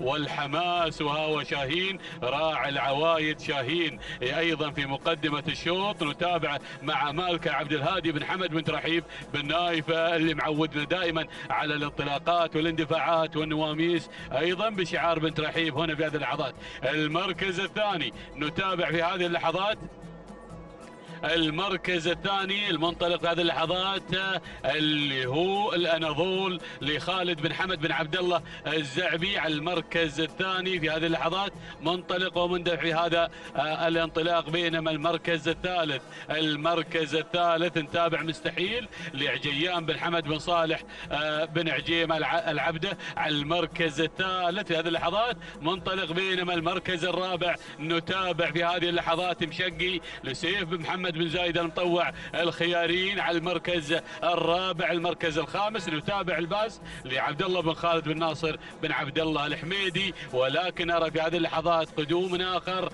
في هذه اللحظات من سراب لمحسن بن سليم بن سليم بن بخيت الخوار على المركز الخامس في هذه اللحظات. الخمس المراكز الأولى المنطلقة المندفعة. ولكن يا جماعة شاهين يا سلام يا شاهين اللي في مقدمة الشوط منفرد كل الانفراد في مقدمة الشوط بانطلاقته، منفرد بسيارة الكاميرا لوحده بكادر لوحده. شاهين بن ترحيب يا سلام يا شاهين. ها هو تشاهدون أمامكم ينطلق في مقدمة الشوط، يبي له مراقبة. يا سلام يا مضمرين، هذا شاهين اللي ما يعرف شاهين. يا سلام على المركز الأول وعلى المقدمة ومع مالكة. يا سلام شاهين لعبد الهادي بن حمد بن ترحيب بن نايفة الهاجري. يا سلام على المقدمة والمركز الأول. بينما المركز الثاني نتابع هنا الأناضول لخالد بن حمد بن عبد الله الزعبي على المركز الثاني. بينما اللي تدخل في هذه اللحظات سراب لمحسن بن سليم بن بخيت الخوار اللي بدأ يغير من مركز إلى مركز وانتقل نقلة ممتازة إلى المركز الثاني. بينما اللي تدخل في هذه اللحظات الباز لعبد الله بن خالد بن ناصر الحميدي قادم في هذه اللحظات. بينما أرى هناك القادم مستحيل لعجيان بن حمد العبده قادم أيضا هنا في هذه اللحظات. عجيان يلا يا أبو حمد، ركز يا أبو حمد، هذا مستحيل نارا على علم يا أبو حمد. هنا منطلق في هذه اللحظات أيضا الانطلاق. يا سلام يا هذا الشوط، بدأنا بالجد، بدأنا بالانطلاق، بدأنا في هذه اللحظات بأيضا اندفاعة الأسماء. وهنا عناد قادم لراشد بن عبد الهادي بن علي الشهواني قادم في هذه اللحظات. ولكن بنتابع وبنشاهد وراقب أيضا باندفاعات وانطلاقات هذا الشوط، وهو الشوط الأول غير طعمه، غير لقاء تلفزيوني أيضا. يا سلام في هذه اللحظات نتابع معكم في هذا الانطلاق والاندفاع. شاهين اللي على المركز الأول وعلى مقدمة هذا الشوط لعبد الهادي بن حمد بن ترحيب بن نايفة في المقدمة، منطلق على المقدمة ومنطلق مع المركز الأول. نتابع في هذه اللحظات باندفاعته اللي بالمركز الأول شاهين على المركز الأول. بينما المركز الثاني شوف التغيير اللي وصل من مستحيل لعجيان بن حمد العبده قادم مع المركز الثاني منطلق بهذه اللحظات وبهذا الاندفاع. المركز الثالث الأناضول لحمد بن عبد الله لخالد بن حمد بن عبد الله الزعبي قادم مع المركز الثالث. المركز الرابع اللي واصل الباز عبد الله بن خالد بن ناصر الحميدي قادم مع المركز الرابع. المركز الخامس نتابع الشهواني قادم مع عناد راشد بن عبد الهادي الشهواني قادم في هذه اللحظات وبقيادة سعيد بن عبد الهادي الشهواني. نتابع هذه الأسماء المنطلقة وهذه الشعارات نتابع ما خلف الخمس المراكز الأولى. أيضا هناك أسماء قادمة لا محالة، أيضا لا سجل الحافل بالإنجازات، ولكن بنعود إلى المرشح لهذا الشوط أيضا شاهين اللي في مقدمة الشوط المنطلق. نتابع في هذه اللحظات المندفع في المركز الأول. يا سلام يا شاهين اللي في المقدمة. شوف الجماهير، شوف جماهيرك أيضا من أيمن الميدان ومن أيسر الميدان. نتابع ونشاهد ونراقب في هذه اللحظات، نتابع هذا الاندفاع. يا سلام يا شاهين اللي في المقدمة مع انتصاف المسافة يا شاهين في هذه اللحظات، وأول مرة أيضا مسافة 8 أيضا في هذا الموسم. يا سلام مع إقبالنا على مهرجان المؤسس. يا سلام تحديات قوية، اندفاعات قوية. يا سلام هنا نتابعك يا شاهين، نتابعك عبر شاشة قناة الريان الفضائية الناقلة الحصرية أيضا المتواجدة دائما وأبدا مع التراث. يا سلام يا قناة الريان. هنا نتابع التحدي والمنافسة عبرها. يا سلام في هذه اللحظات ونشاهد شاهين اللي بالمركز الأول وفي المقدمة مع عبد الهادي بن حمد بن ترحيب بن نايفة اللي في مقدمة الشوط. نتابع المراكز الأخرى. هنا القدوم والوصول في هذه اللحظات مع المركز الثاني. مستحيل عجيان بن حمد بن صالح العبدة على المركز الثاني. المركز الثالث سمحون، مرحبا بسمحون. أيضا وصول مع تحدي آخر بمنافسة جديدة بانطلاقة مع سمحون لخالد بن محمد بن خالد بن عبد الله العطية قادم في هذه اللحظات مع انطلاقته على المركز الثالث. يا سلام بهذا الأداء. بينما المركز الرابع الباز قادم مع المركز الرابع وهو يحمل الرقم 4 عبد الله بن خالد بن ناصر الحميدي قادم في هذه اللحظات.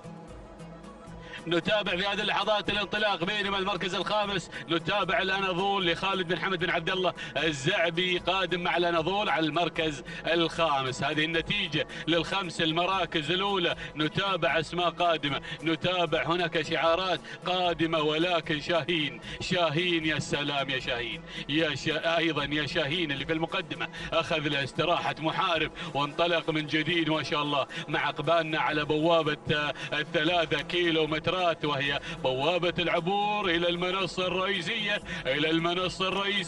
إلى الفوز، إلى التتويج بالناموس. والشوط الأول غير الشوط الأول الرئيسي للإنتاج. يا منتجين شوفوا شاهين اللي في المقدمة منطلق ومندفع ويستاهل شاهين اللي في المركز الأول، ويستاهل مالكه عبد الهادي بن حمد بن ترحيب بن نايفة الهاجري على المقدمة والمركز الأول. بينما المركز الثاني نتابع أيضا هنا مستحيل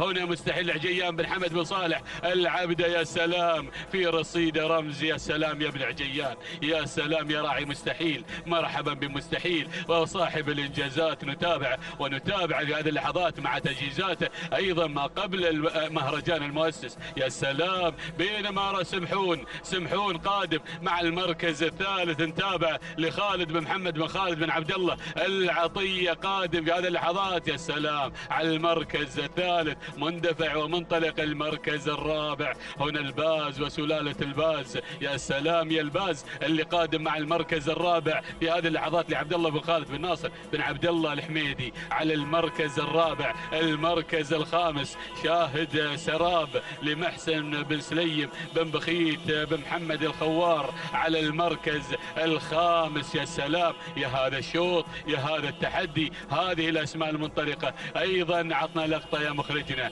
شوفوا القدوم أيضا. يا سلام مرحبا يا مروح، مرحبا أيضا براعي الإنجازات. ها هو نشاهده قادم بكل قوة بكل اندفاع مع إقبالنا على الكيلوين المتر الأخيرة. يا سلام هنا مروح يصل أيضا مع مالك عبد المحسن بن عبد الهادي بن سعيد بن ذروة البريدي واهل ام الصلال يريدون سلام يا فهد ويا عبد الله. يا سلام في هذا الانطلاق، ولكن بنعود الى شاهين. هنا ايضا في مقدمة الشوط شاهين اللي ماخذ له استراحة محارب. يا سلام يا شاهين في المقدمة في المركز الاول. نتابع لعبد الهادي بن حمد بن ترحيب بن نايفة على المقدمة مع شاهين. مروح المركز الثاني، مروح هنا نتابع لعبد المحسن بن عبد الهادي بن سعيد بن ذروة البريدي. يا سلام منطلق مع المركز الثاني. المركز الثالث الباز، بدأ الباز في هذه اللحظات وانطلاقته لعبد الله بن خالد بن ناصر الحميدي. المركز الرابع نتابع في هذه اللحظات القدوم من شعار بن قحيز مع دهام لمحمد بن سعيد بن قحيز المري. المركز الرابع نتابع او المركز الخامس اللي هو سمحون لخالد بن محمد بن خالد بن عبد الله العطية. يا سلام يا سلام، هنا المنافسة، هنا التحدي، هنا الوصول، ولكن الله يا شاهين مع ايضا اقبالنا على ايضا المنافسة والتحدي. هنا نتابع حد شاهدنا، ولكن شاهدنا الحزام الاخضر وشاهدنا المنصة الرئيسية. الله يا شاهين مروح شاهين ومروح. يا سلام يا بن نايفة ويا بن ذروة، بن نايفة وبن ذروة، وانطلاقة ولا اروع ولا احلى. يا سلام يا شاهين على المقدمة على الصدارة مع بوابة الكيلو المتر الاخير. شاهين ها هو تشاهدون امامكم بانطلاقته على المقدمة وعلى المركز الاول عبد الهادي بن حمد بن ترحيب بن نايفة هنا مع شاهين، ولكن مروح قادم مروح. مرحبا يا مروح، مرحبا ايضا بهذا الاداء والتنافس الشيق. يا سلام شاهين ومروح، ولكن مروح بن ذروة. يا سلام ولكن الباز قادم يا بن ذروة. الباز عبد الله بن خالد بن ناصر بن عبد الله الحميدي، ووصول اخر من عناد لراشد بن عبد الهادي الشهواني وسمحون العطية قادم. يا سلام الحزام الاخضر ومروح. هنا نتابع مروح والباز ومروح. الباز مروح والامتار الاخيره 400 متر الاخيره النهائيه. الباز ومروح والباز. يا سلام يا الباز ها هو تشاهدون امامكم في هذه اللحظات الباز. هنا نتابع سلام وتحية واحترام لمالك الباز عبد الله بن خالد بن ناصر بن عبد الله الحميدي. تهانينا مع هذه السلالة العريقة. سلام والتحية والاحترام لهذا الشعار ولمالكه. وثاني نقطة لأيضا يا سلام، وثاني نقطة أيضا مع هذا الشعار أيضا مع اسعاف اللي سجل نقطة. هنا نتابع في هذه اللحظات الباز. تهانينا لعبد الله بن خالد بن ناصر الحميدي. بينما وصل على المركز الثاني نتابع سمحون لمحمد بن ايضا خالد بن محمد بن خالد بن عبد الله العطية. المركز الثالث وصلنا عناد لراشد بن عبد الهادي بن علي الشهواني. المركز الرابع مروح لعبد المحسن بن عبد الهادي بن سعيد بن ذروة. المركز الخامس وصلنا شاهين لعبد الهادي بن حمد بن ترحيب بن نايفة الهاجري. شاهدنا هذا الشوط، شاهدنا التحدي، ولكن الباز والسلالة العريقة.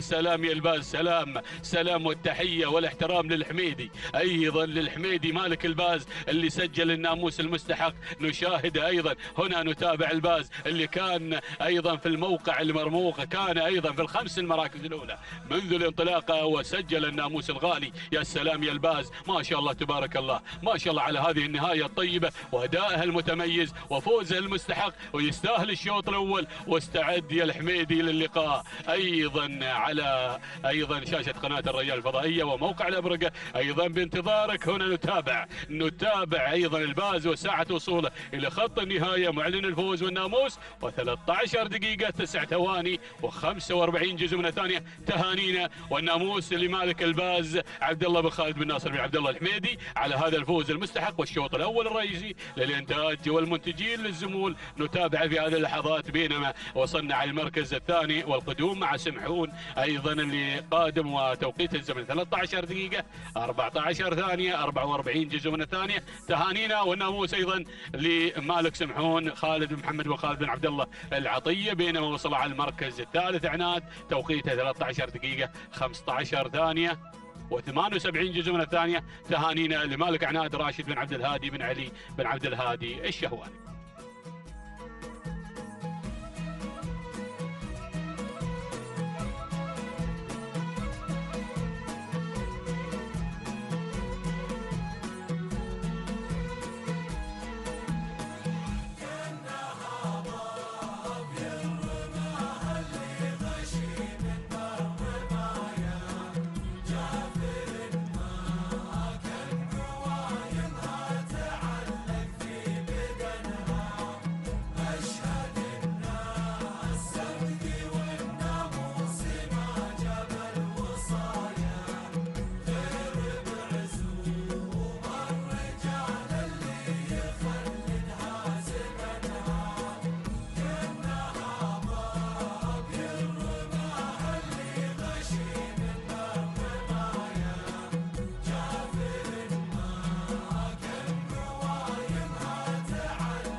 بسم الله الرحمن الرحيم. مشاهدينا ومتابعينا الكرام، أسعد الله صباحكم بكل خير وبركة من هنا من ميدان التحدي، ميدان الشحانية لسباقات الهجنة العربية الأصيلة، مع تواصل الانطلاقات في صباح هذا اليوم الخاصة لأشواط الكبار، أشواط الإنتاج والمنتجين. ينطلق مشاهدي الأعزاء سابع الأشواط، وهو شوط مخصص للحين الإنتاج. نتابع هذه الشعارات المتناثرة على أرضية ميدان الشحانية. نتابع مقدمة هذا الشوط، والمركز الأول نتابع العنود للسيد محمد بن ناصر بن محمد الحباب الهاجري، يتقدم على أول المراكز، أو هذه شقاية مشاهدي الأعزاء من تأتي على البداية. بينما المركز الثاني نتابع الفاتنة لسالم بن علي بن تخيل المري، يتقدم في المركز الثاني. المركز الثالث نتابع من الجانب الآخر القادمة في هذه اللحظات والمنطلقة في هذا التحدي الكبير، هذه شقاية بشعار جابر بن خجيب بن عايض بن فرج العذبة المري غير مباشرة إلى أول المراكز، بينما المركز الرابع نتابع مشاهدينا الكرام في هذه اللحظات مزنة للسيد عبد الهادي بن عبد الله بن محمد بن نايفة الهاجري يتقدم في المركز الرابع والمركز الخامس، خامس المراكز وخامس الأسماء. نتابع الوصول في هذه اللحظات، نتابع القادمة الشهانية للسيد عبد الهادي بن حمد بن علي بن حفار المري على مستوى المركز الخامس. هذه النتيجة مشاهدينا الكرام للمراكز الخمسة الأولى في هذه المسافة الطويلة، مسافة الكبار 8 كيلو مترات هي المسافة الحاضرة في هذا اليوم وفي هذا السباق المحلي الخامس. نعود مباشرة إلى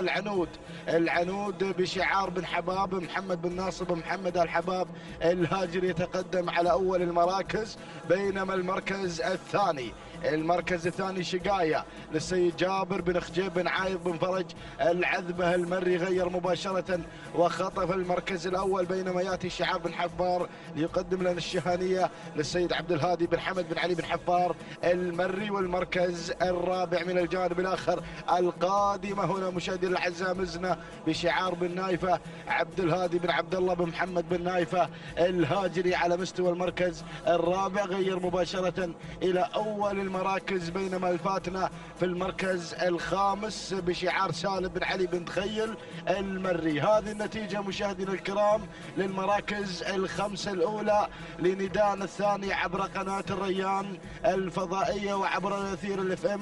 نتابع تحديات الكبار في أشواط الإنتاج والمنتجين، تحضر هذه الأسماء والشعارات استعدادا للختاميات للمهرجانات الكبيرة. الموعد القادم هو مهرجان المؤسس.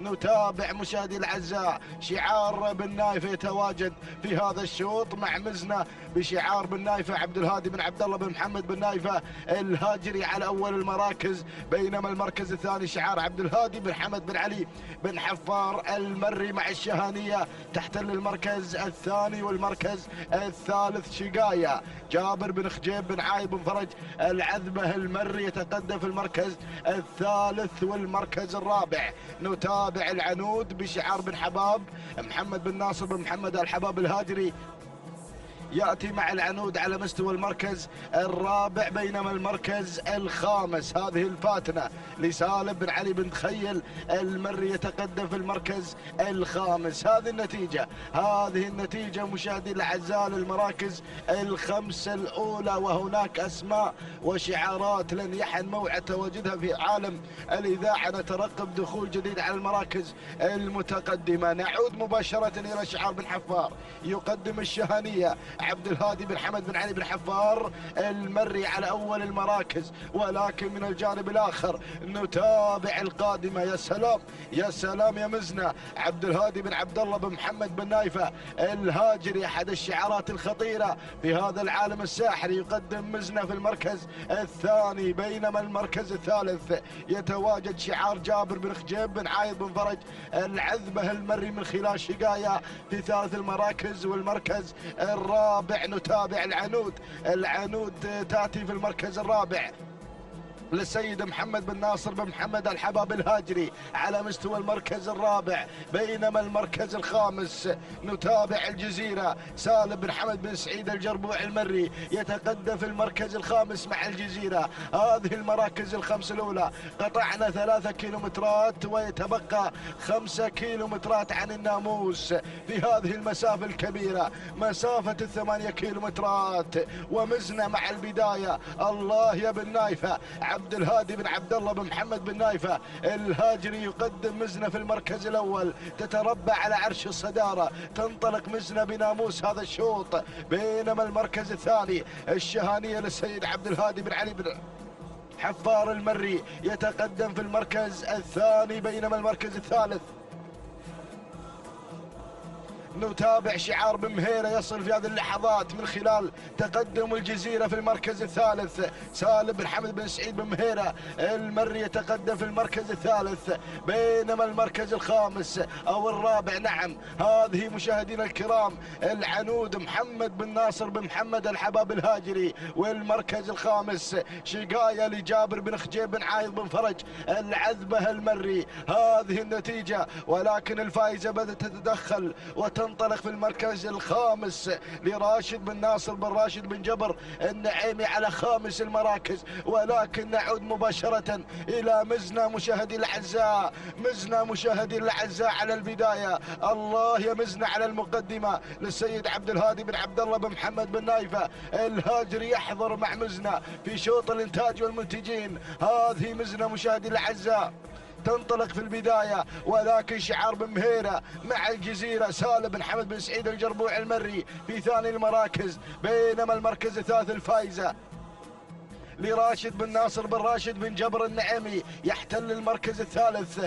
نتابع القادمة على رابع المراكز، نتابع شعار بن حفار عبد الهادي بن حمد بن علي بن حفار المري مع الشهانية على مستوى المركز الرابع، بينما المركز الخامس عنود الصيدي بن حباب محمد بن ناصر بن محمد الحباب الهاجري على مستوى المركز الخامس. هذه المراكز الخمسة الأولى، وأرى أيضا سيل جارف قادم من المراكز الخلفية. ولكن نعود إلى مزنة مشاهدي الأعزاء تسيطر وتقدم هذا العرض الممتاز. هذه مزنة على البداية للسيد عبد الهادي بن عبد الله بن محمد بن نايفة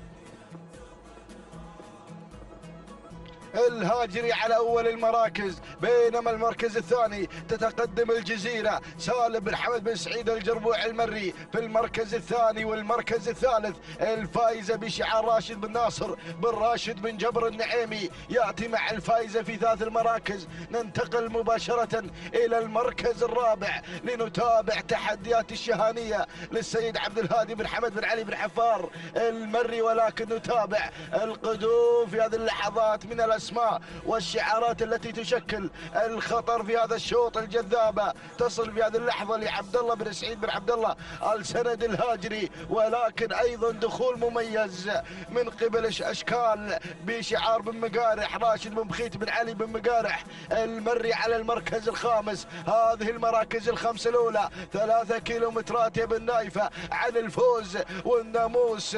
نتابع الأسماء قادمة والشعارات قادمة بكل قوة، ولكن مزنة مع البداية مع الريادة والمقدمة عبد الهادي بن عبد الله بن محمد بن نايف الهاجري مع مزنة على البداية. ولكن الجزيرة بشعار بن مهيرة سالم بن حمد بن سعيد الجربوع المري في المركز الثاني. والمركز الثالث الفائزة راشد بن ناصر بن راشد بن جبر النعيمي يتواجد في المركز الثالث، بينما المركز الرابع أرى الهجوم المكثف من قبل أشكال راشد بن بخيت بن علي بن مقارح المري القادم في رابع المراكز، بينما المركز الخامس اللي غير مباشرة إلى المركز الرابع الشهانية للسيد عبد الهادي بن حمد بن علي بن حفار المري يقدم لنا الشهانية على مستوى المركز الرابع. ولكن نعود مع التحدي ما بين هذه الأسماء الكبيرة. شعار بن مهيرة يغير في هذه اللحظة مع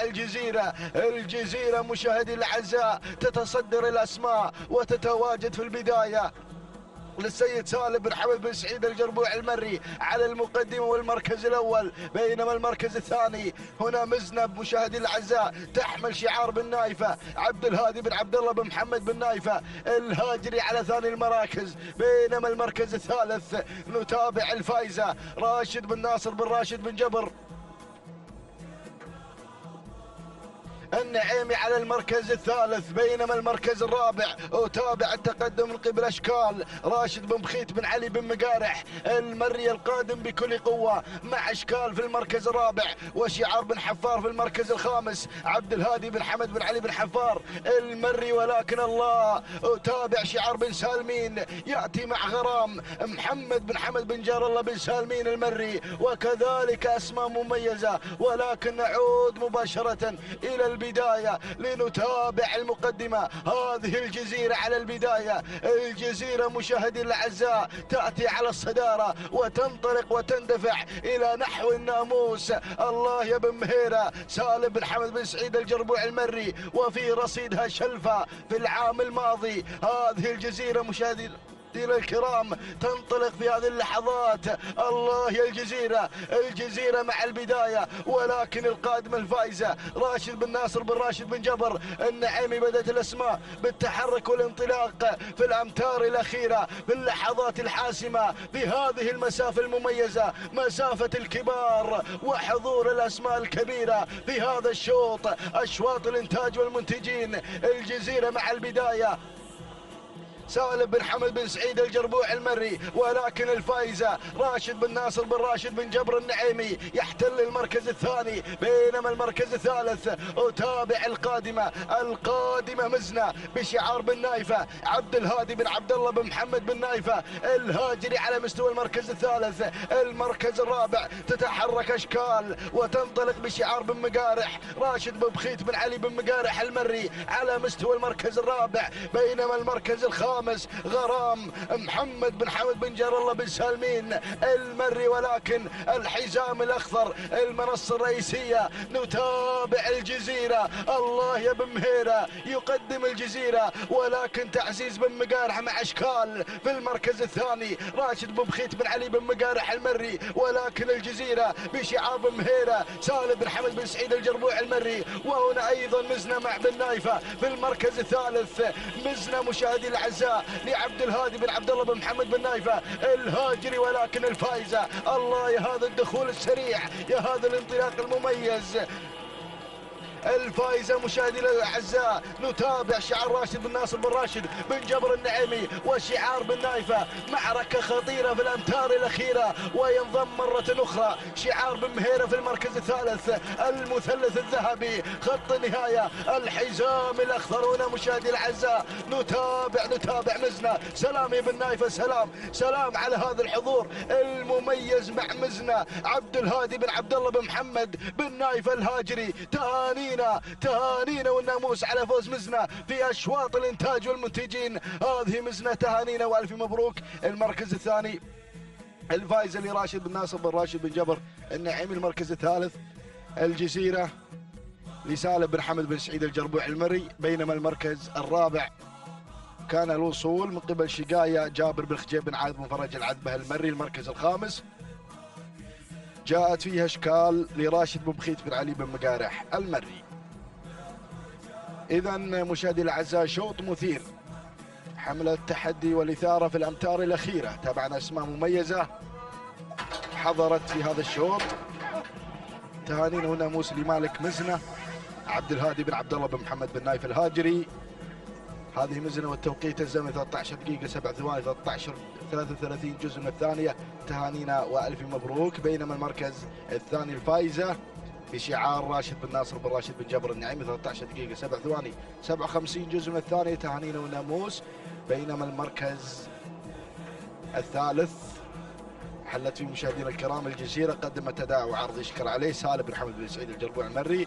التوقيت الزمني 13 دقيقه 7 ثواني 63 جزء من الثانيه. تهانينا وناموس لجميع الفائزين.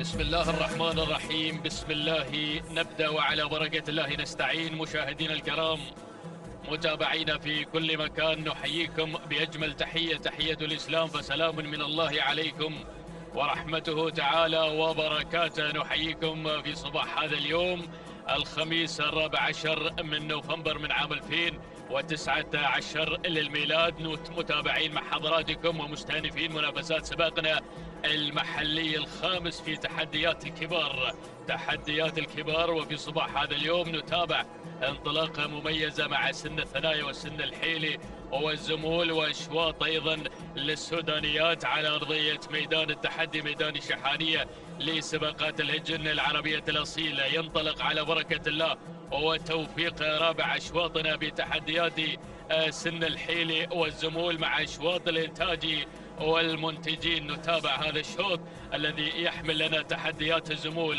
شوط للإنتاج. نتابع تحديات ولا أروع على أرضية ميدان الشحانية مع هذه الأعداد المشاركة في هذا الشوط. نتمنى التوفيق لكافة الأسماء المشاركة. 8 كيلومترات هي المسافة إلى خط النهاية. نتابع المركز الأول والصدارة مباشرة إلى مقدمة الشوط مع المركز الأول. هذا هو الطليلي في مقدمة الشوط، علي بن سالم بن علي بن حمد يقدم لنا شعاره ويقدم الطليلي في المركز الأول وفي الصدارة. نقلة مباشرة إلى ثاني المراكز. وتابع التقدم في هذه اللحظات من قبل نشوان، او هذا هو مبلش لمحمد بن عبد الله الزعبي يتقدم على مستوى المركز الثاني. اما في ثالث المراكز وصل النشمي في هذا التقدم الجميل. راشد بن علي بن شفيع الفيدة يتقدم على مستوى المركز الثالث من خلال تواجد النشمي، بينما في المركز الرابع نشوان على رابع المراكز عبد الله بن محسن بن راشد الشهواني يتقدم على المركز الرابع. أما في خامس المراكز وصول وتقدم من قبل معجز في هذه اللحظات لسالم بن حمد بن سعيد الجربوع المري اللي خذ المركز الخامس، ولكن تدخل في هذه اللحظات أيضا وتواجد من قبل السعدي علي بن راشد بن فيدان المري. هذه الخمس المراكز المتقدمة، الخمس المراكز في أول إذاعة في تحديات هذا الشوط. شوطنا الرابع من تحديات سن الحيلي والزمول مع أشواط الإنتاج، لكن خلف الخمس المراكز تابع الأسماء القادمة والشعارات المشاركة والمتواجدة في هذا التحدي الصباح الجميل على ميدان الشحانية. 8 كيلومترات هي المسافة. نتابع مع حضراتكم منافسات جميلة، تحديات ولا أروع مع هذا السن. الله الله الله الله الله. نعود مباشرة إلى مقدمة الشوط مع المركز الأول والصدارة. نتابع البداية. مبلش مبلش مبلش في مقدمة الشوط يقود هذه الأسماء بشعار محمد بن عبد الله بن حمد الزعبي من يتزعم المسيرة حتى هذه اللحظة. نقلة مباشرة إلى ثاني المراكز.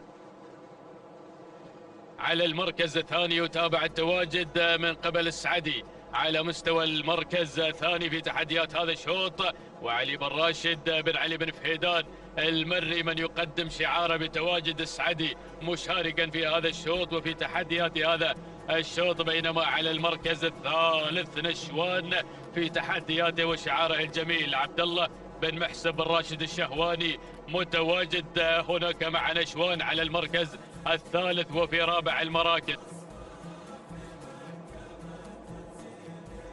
المركز الرابع وتابع التواجد ايضا من قبل شاهين في اول اذاعه لشاهين. يصل في هذه اللحظات احمد بن محسن بن سليم بن خوار يتواجد هناك مع المركز الرابع وفي خامس المراكز. المركز الخامس هذا هو الطليلي لعلي بن سالم بن علي الانقح. هذه نتيجتنا مشاهدينا الاعزاء للخمسه المراكز المتقدمه، الخمسه الاسماء المندفعه في هذا الشوط. الشوط الذي يحمل لنا تحديات الزمول والشوط للانتاج والمنتجين. ما شاء الله على التحديات الجميله. الجميع حاضر هنا في منافسات هذا السباق، سباقنا المحلي الخامس في تحديات الكبار، ومع هذه المسافة الماراثونية 8 كيلومترات ثنائي والأجمل على خط البداية من خلال أيضا اندفاعة هذا الشوط مع السعدي في مقدمة الشوط. علي بن راشد بن علي بن فهيدان المري لا زال يقدم شعاره، يقدم السعدي في المركز الأول في الصدارة، بينما مبلش مع ثاني المراكز بالشعار محمد بن عبد الله بن حمد الزعبي يتواجد في مركز الوصافة من خلال تقدم مبلش على المركز الثاني وثالث المراكز.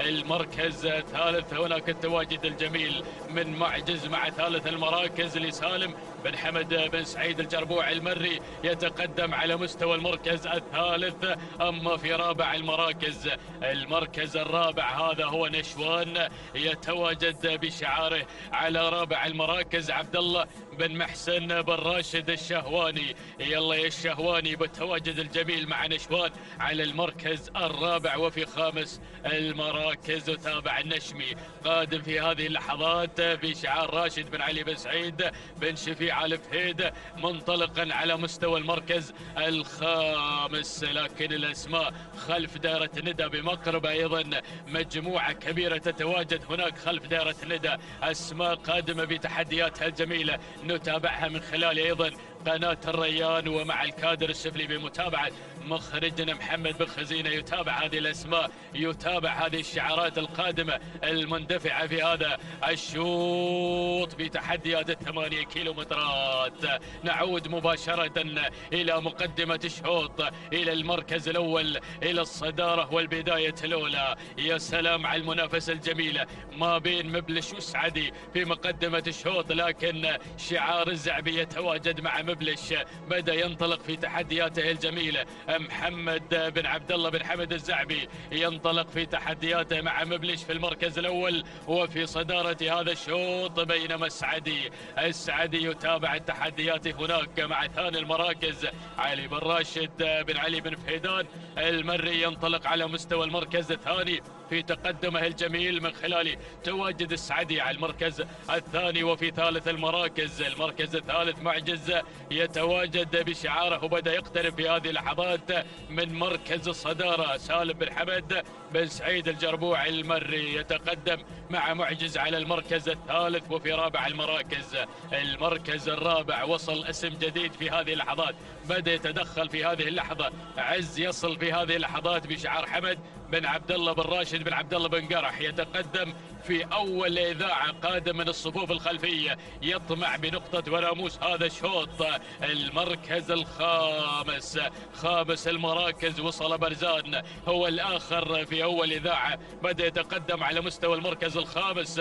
فهيد بن سالم بن علي العطر يتقدم على مستوى المركز الخامس من خلال تواجد برزان في هذا التحدي وفي هذا المسار الجميل. وصلت الأسماء، وصلت الشعارات، بدأ الجميع في الاقتراب، لكن تابع الخماسية المتقدمة في هذا الشوط، مجموعة تنطلق هناك مع الخمس المراكز الأولى مندفعة مع هذه الشعارات اللامعة والجميلة. نعود إلى مقدمة الشوط، المنافسة بدأت في التحدي، بدأ الجميع هناك بالانطلاق، بدأ الجميع أيضا بالتحديات الجميلة مع هذه الشعارات المنطلقة في هذا الشوط، ولكن لا زالت القيادة مع مبلش في مقدمة الشوط.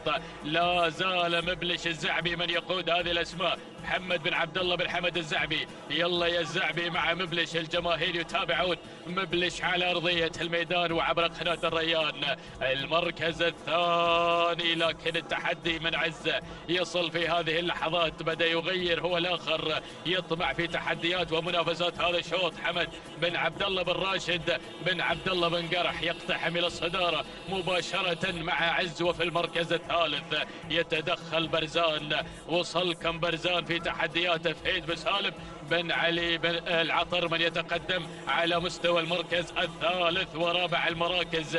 المركز الرابع معجز لسالم بن حمد بن سعيد الجربوع المري مع رابع المراكز، وفي المركز الخامس السعدي يتواجد هناك مع خامس المراكز علي بن راشد بن علي بن فهيدان المري. ما شاء الله هذه الأسماء القادمة أيضا خلف دائرة ندى. شوف التحديات الجميلة، وصلت الشعارات، بدأ الجميع في الاقتراب. مشاهدينا الأعزاء نقترب في هذه اللحظة من لوحة الكيلو ونصف الكيلو عن خط النهاية، لكن برزان غير برزان إلى مقدمة الشوط، غير برزان إلى مقدمة الشوط، بدأ يندفع مشاهدينا الأعزاء، يبغي ناموس هذا الشوط، يحضر في تحدياته الجميلة، يحمل شعار فهيد بن سالم بن علي العطر، يتقدم على المركز الأول على صدارة هذا الشوط في هذا التحدي الجميل.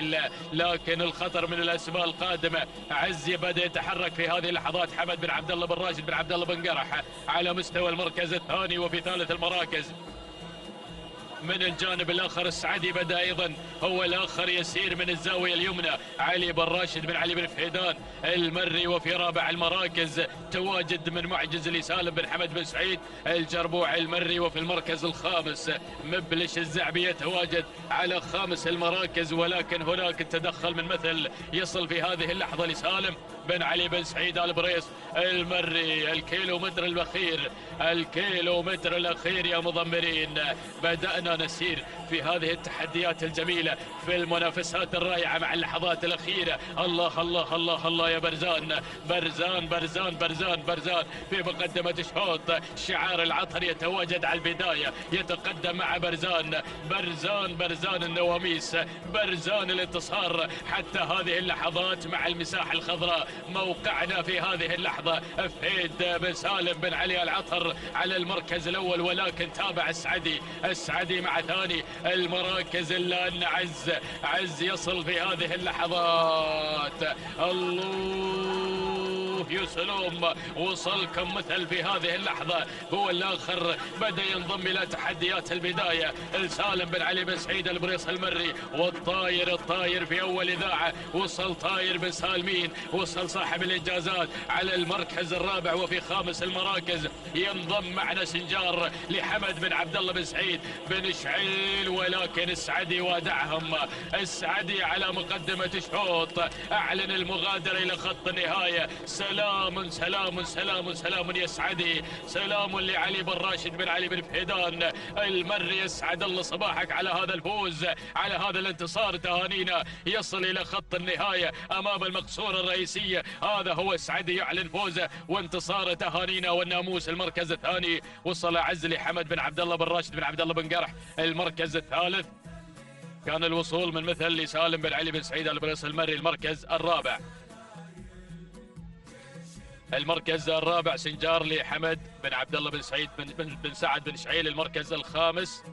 المركز الخامس الطاير لعبيد بن حمد بن جار الله بن سالمين المري. هذه النتيجة مشاهدينا الأعزاء، ولكن لحظة الإعادة. هذا هو السعدي يصل مع اللقطات البطيئة بمتابعة مخرجنا محمد بن خزينة، نشكره أيضا مع هذه اللحظات الجميلة. شوف الوصول المميز مع لحظات النهائية وخط النهاية. هو أيضا يقف له حبا واحتراما للسعدي على هذا القدوم الجميل. توقيته من 8 كيلومتر 13 دقيقة 16 ثانية 77 جزءا من الثانية. تهانينا والناموس لعلي بن راشد بن علي بن فهيدان المري على فوز السعدي بالمركز الأول في تحديات هذا الشوط. أما ثاني المراكز كان الوصول من عز، توقيته الزمني 13 دقيقة 20 ثانية 35 جزء من الثاني. تهنئة وناموس لحمد بن عبد الله بن راشد بن عبد الله بن قرح على فوز عز بالمركز الثاني. أما في ثالث المراكز كان الوصول من مثل، توقيته 13 دقيقة 22 ثانية 59 جزء من الثانية. التهنئة والناموس أيضا لسالم بن علي بن سعيد البريص المري.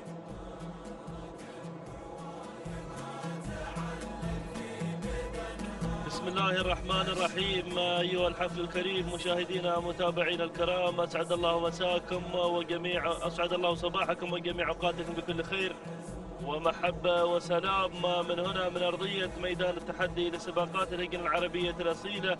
نجدد لكم التحية في هذا الانطلاق المميز والجميل، وهذه الانطلاقات الصباحية التي حملت لنا أيضا انطلاقات سن الثنايا الخاصة بالإنتاج وسن الحيل أيضا الخاصة بالإنتاج لهجن أبناء القبائل، وأيضا انطلاقة أشواط السودانيات. ينطلق الشوط الأول الرئيسي الخاص بالهجن السودانيات. أيضا يسير هذا الشوط مشاهدينا الكرام الذي يحمل لنا هذه الأسماء والشعارات المميزة الحاضرة والمنطلقة في مسار وتحديات هذا الشوط. مباشرة نسير مع البداية، نسير مع المركز الأول. ونذكر بأن المسافة هي 8 كيلومترات، المسافة الماراثونية في هذا الصباح حاضرة محددة لمسار هذه الانطلاقات الصباحية المميزة. نسير مع هذا الشوط مشاهدينا الكرام مباشرة مع البداية مع المركز الأول. أول الأسماء الحاضرة والمنطلقة مع البداية سيوف فاران بن عتيق بن محمد آل بريد، من يقدم لنا شعاره وتحدياته المميزة والجميلة مع المركز الأول. المركز الثاني هناك ثاني التحديات من تتقدم بهذا الانطلاق المميز والجميل مع ثاني التحديات مشاهدينا الكرام. وصول من اليمامة محمد بن راشد بن حسن الجفالي النعيمي، من يقدم لنا شعاره وتحدياته المميزة مع المركز الثاني. المركز الثالث وصول وتقدم من قبل نسيم عبد الله بن صباح بن سيف الماجد النعيمي مع المركز الثالث. والمركز الرابع وصول وتقدم من فزعة فايز بن مشعل بن حسن آل زيد الشريف مع المركز الرابع والمركز الخامس. وصول وتقدم مشاهدينا الكرام من رسالة فيصل بن مشعل بن حسن آل زيد.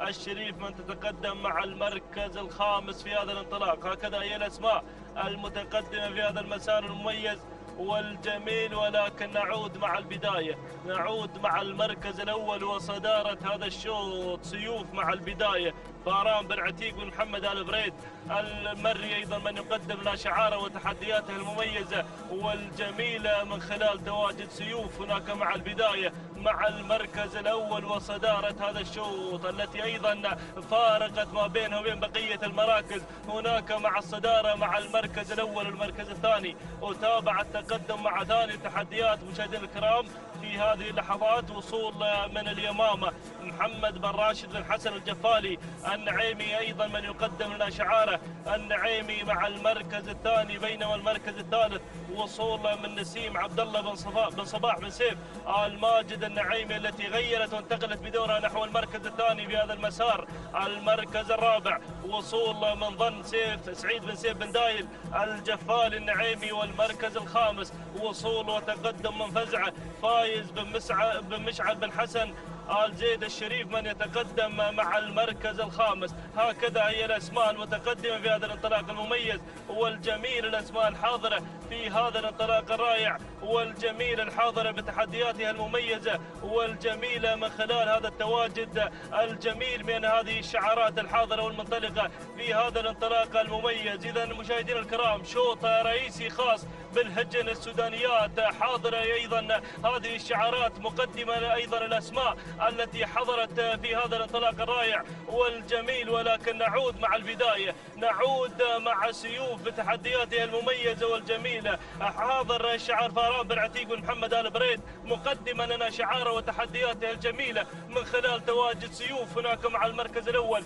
وصدارة هذا الشوط. بينما المركز الثاني وتابع المركز الثاني من يتقدم شعار بن صباح مقدم لنا شعاره وتحدياته المميزة مع نسيم عبد الله بن صباح بن سيف آل ماجد النعيمي مع المركز الثاني. المركز الثالث وصول وتقدم من ظن سعيد بن سيف بن دايل الجفالي النعيمي أيضا حاضر مع المركز الثالث. المركز الرابع وصول وتقدم من اليمامة محمد بن راشد بن حسن الجفالي النعيمي. والمركز الخامس وصول وتقدم مشاهدينا الكرام من قبل اللي واصل في هذا الانطلاق، وصل شعار ابو شريده مقدم لنا تحدياته المميزة والجميلة من أيضا خلال تواجد سمرقند صالح بن حمد بن صالح أبو شريدة العذبة من يقدم لنا شعاره وتحدياته المميزة والجميلة هنا مع المركز الخامس من خلال تواجد هذا الاسم مع خامس التحديات. هكذا هي الأسماء الأولى المتقدمة في هذا الانطلاق المميز والجميل الحاضرة بتحدياتها الرائعة والجميلة. ولكن نعود مع البداية، نعود مع المركز الأول وصدارة هذا الشوط. سيوف مع البداية، سيوف بتحدياتها المميزة والجميلة. فاران بن عتيق بن محمد آل بريد من يقدم لنا أيضا تحديات سيوف مع المركز الأول وصدارة هذا الشوط. المركز الثاني وتابع التقدم مع ثاني التحديات. المركز الثاني وصول وتقدم من ظن سعيد بن سيف بن دايل الجفالي النعيمي. والمركز الثالث أو عفوا مشاهدينا الكرام ثاني التحديات شعار بن صباح هنا يقدم لنا نسيم بتحدياتها المميزة والجميلة والرائعة عبد الله بن صباح بن سيف آل ماجد النعيمي. المركز الثالث شعار أيضا بن دايل يقدم لنا تحدياته مع المركز الثالث، لكن ينخطف في هذه اللحظات من خلال سمرقند صالح بن حمد بن صالح أبو الشريدة من يقدم لنا تحدياته المميزة والجميلة مع المركز الثالث في هذا الانطلاق المميز والجميل. والمركز الخامس وصول من اليمامة محمد بن راشد بن حسن الجفالي النعيمي مع المركز الخامس. هكذا هي الأسماء الخمسة المتقدمة في هذا الانطلاق المميز والجميل الحاضرة بتحدياتها الرائعة والجميل. انتصاف المسافة مشاهدينا متابعين الكرام، تجاوزنا لائحة 4 كيلومترات ويتبقى لنا أيضا 4 كيلومترات حاملة لنا المنافسة والجدية في هذا الانطلاق والمسار المميز المميز والجميل، ولكن سيوف مع البداية. شعار فاران بن عتيق بن محمد آل بريد، أحد الشعارات القوية، أحد الشعارات الكبيرة الحاضرة في هذا الانطلاق المميز والجميل. مقدمة لنا أيضا انطلاقة سيوف بتحدياتها المميزة والجميلة. إذا أيضا هذا الشعار يقدم لنا سيوف مع البداية. فاران بن عتيق بن محمد آل بريد المري من يقدم لنا سيوف بتحدياتها المميزة والجميلة. بينما وتابع المركز الثاني تتقدم نسيم عبد الله بن صباح بن سيف آل ماجد النعيمي مع ثاني تحديات. المركز الثالث وصول وتقدم من سمرغند مع ثالث التحديات بشعار ابو شريده. يقدم لنا ايضا تحديات المميزه صالح بن حمد بن صالح ابو شريده العذبه. المركز الرابع وصول وتقدم في هذه اللحظات من قبل فزعه فايز بن مشعل بن حسن الزيد الشريف ايضا من يتقدم مع المركز الرابع. المركز الخامس وصول من اليمامه محمد بن راشد بن حسن الجفاري النعيمي من يصل بتحدياته المميزه والجميله من خلال تواجد ايضا اليمامه مع المركز الخامس. هكذا هي الاسماء المتقدمه في هذا الانطلاق، ولكن عوده مع سيوف مع البدايه. سيوف بتحدياتها المميزه. فاران بن عتيق بن محمد آل بريد من يقدم لنا سيوف هناك مع البدايه والمركز الاول وصداره هذا الشوط. حاضره سيوف ايضا بشعارها المميز بشعارها الجميل هناك مع البدايه مع صداره هذا الشوط، ويتابعها فاران بن عتيق بن محمد آل بريد. ايضا يتابع لنا سيوف مع البدايه مع المركز الاول، بينما يتابع المركز الثاني ايضا تتقدم نسيم عبد الله بن صباح بن سيف آل ماجد النعيمي. يتقدم النعيمي بشعاره المميز والجميل وبتحديات نسيم مع ثاني التحديات. المركز الثالث وصول من سمرغند مع المركز الثالث. يتقدم ايضا هنا صالح بن حمد بن صالح ابو شريده العذبه. والمركز الرابع وصول وتقدم من فزعه فايز بن مشعل بن حسن آل زيد الشريف مع المركز الرابع. والمركز الخامس ظن سعيد بن سيف بن دايل الجفاري النعيمي من يتقدم مع خامس التحديات. ولكن العوده مع سيوف، العودة مع المركز الأول وصدارة هذا الشوط. يا سلام يا سيوف مع البداية لا تزال هي سيدة الموقف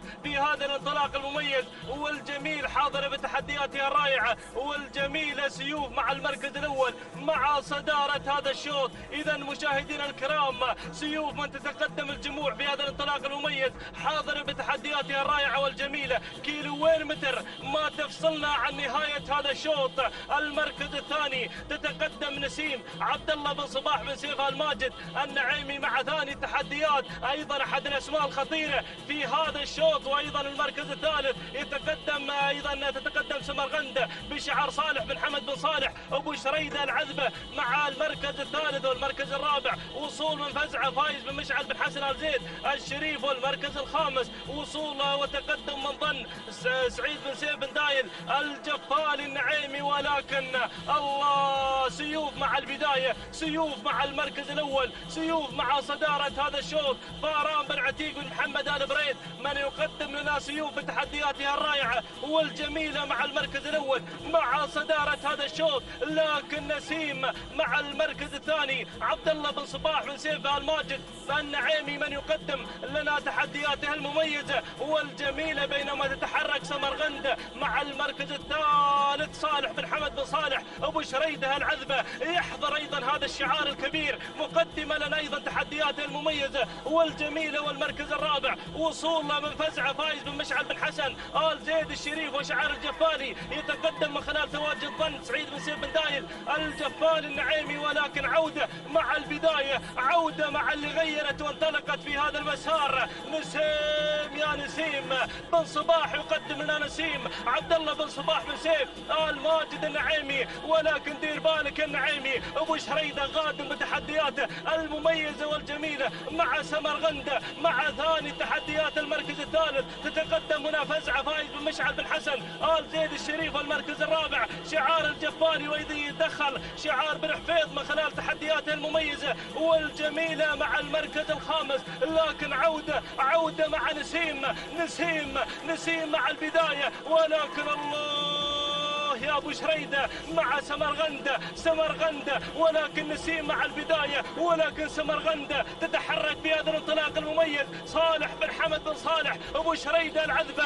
يقدم لنا سمرغندة، راحت سمرغندة إلى الناموس إلى الانتصار مع شوط السودانيات، الشوط الأول الرئيسي. الله يا سلام، سمرغندة سمرغندة أبو شريدة، أبو شريدة يطير بناموس هذا الشوط مع سمرغندة بتحدياتها المميزة والجميلة. صالح بن حمد بن صالح أبو شريدة، هذا الشعار الكبير الذي يقدم لنا هذا الاسم، يقدم لنا سمرغندة شعار صال وجال في عالم سباقات الهجن العربية الأصيلة. يقدم لنا سمرغندة في شوط السودانيات. سلام وتحية واحترام لهذا الشعار، وسلام سمرغند، سلام وسلام إلى صالح بن حمد بن صالح أبو شريدة على هذا الفوز وهذا الانتصار. وسلمت يمينك يا أيضا على هذا الفوز وهذا الانتصار. تهانينا والناموس يا أبو حمد على هذا الفوز وهذا الانتصار. المركز الثاني وصل الظن سعيد بن سيف بن داير الجفاري النعيمي المركز الثالث. نسيم عبد الله بن صباح بن سيف الماجد النعيمي والمركز الرابع. كان الوصول منفزعة، فايز بن مشعل بن حسن الجد الشريف والمركز الخامس. المركز الخامس وصلت مزنة عبد الله بن ناصر بن حفيظ الحفيظ المري. هكذا مشاهدينا الكرام متابعين الافاضل تابعنا هذا الشوط، ولكن حضر شعار ابو شريدة وقدم لنا سمرغندة في هذا الانطلاق المميز والجميل والرائع. تهانينا والناموس على هذا الفوز وهذا الانتصار. إذا مشاهدينا الكرام، ها هي سمرغندة تقدم لنا هذا العرض المميز والجميل. توقيت الزمن لحظة وصول إلى خط النهاية، معلنة هذا الفوز وهذا الانتصار. 13 دقيقة 23 ثانية 28 جزء من الثانية. تهانينا والناموس صالح بن حمد بن صالح أبو شريدة العذبة على هذا الفوز وهذا الانتصار. بينما المركز الثاني وصل مع المركز الثاني مشاهدينا الكرام كان الوصول من ظن بشعار الجفالي، حضرت مع ثاني تحديات وتوقيتها الزمني لحظة وصول إلى خط النهاية 13 دقيقة 24 ثانية 77 جزء من الثانية. تهانينا والناموس لسعيد بن سيف بن دايل الجفاري النعيمي المركز الثالث. وصلت نسيم وتوقيتها الزمني لحظة وصول إلى خط النهاية 13 دقيقة 26 ثانية 95 جزء من الثانية. تهانينا والناموس لعبد الله بن صباح بن سيف الماجد النعيمي.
الله الرحمن الرحيم. بسم الله وعلى بركة الله. مشاهدينا الكرام متابعينا في كل مكان، انطلق على بركة الله وتوفيقه الشوط الخاص أيضا بالقعدان السودانيات مسافة 8 كيلومترات. نتمنى التوفيق لكل الأسماء المشاركة في هذه الأشواط الجميلة في صباح هذا اليوم على أرضية ميدان الشحانية لسباقات الهجن في منافسات سباقنا المحلي الخامس. ينطلق هذا الشوط يحمل لنا جديد المنافسة والتحدي على أرضية هذا الميدان، وهو خاتمة أشواطنا مع هذه الفترة الصباحية، وفي انطلاقات وتحديات جميلة مع شعارات أبناء القبائل.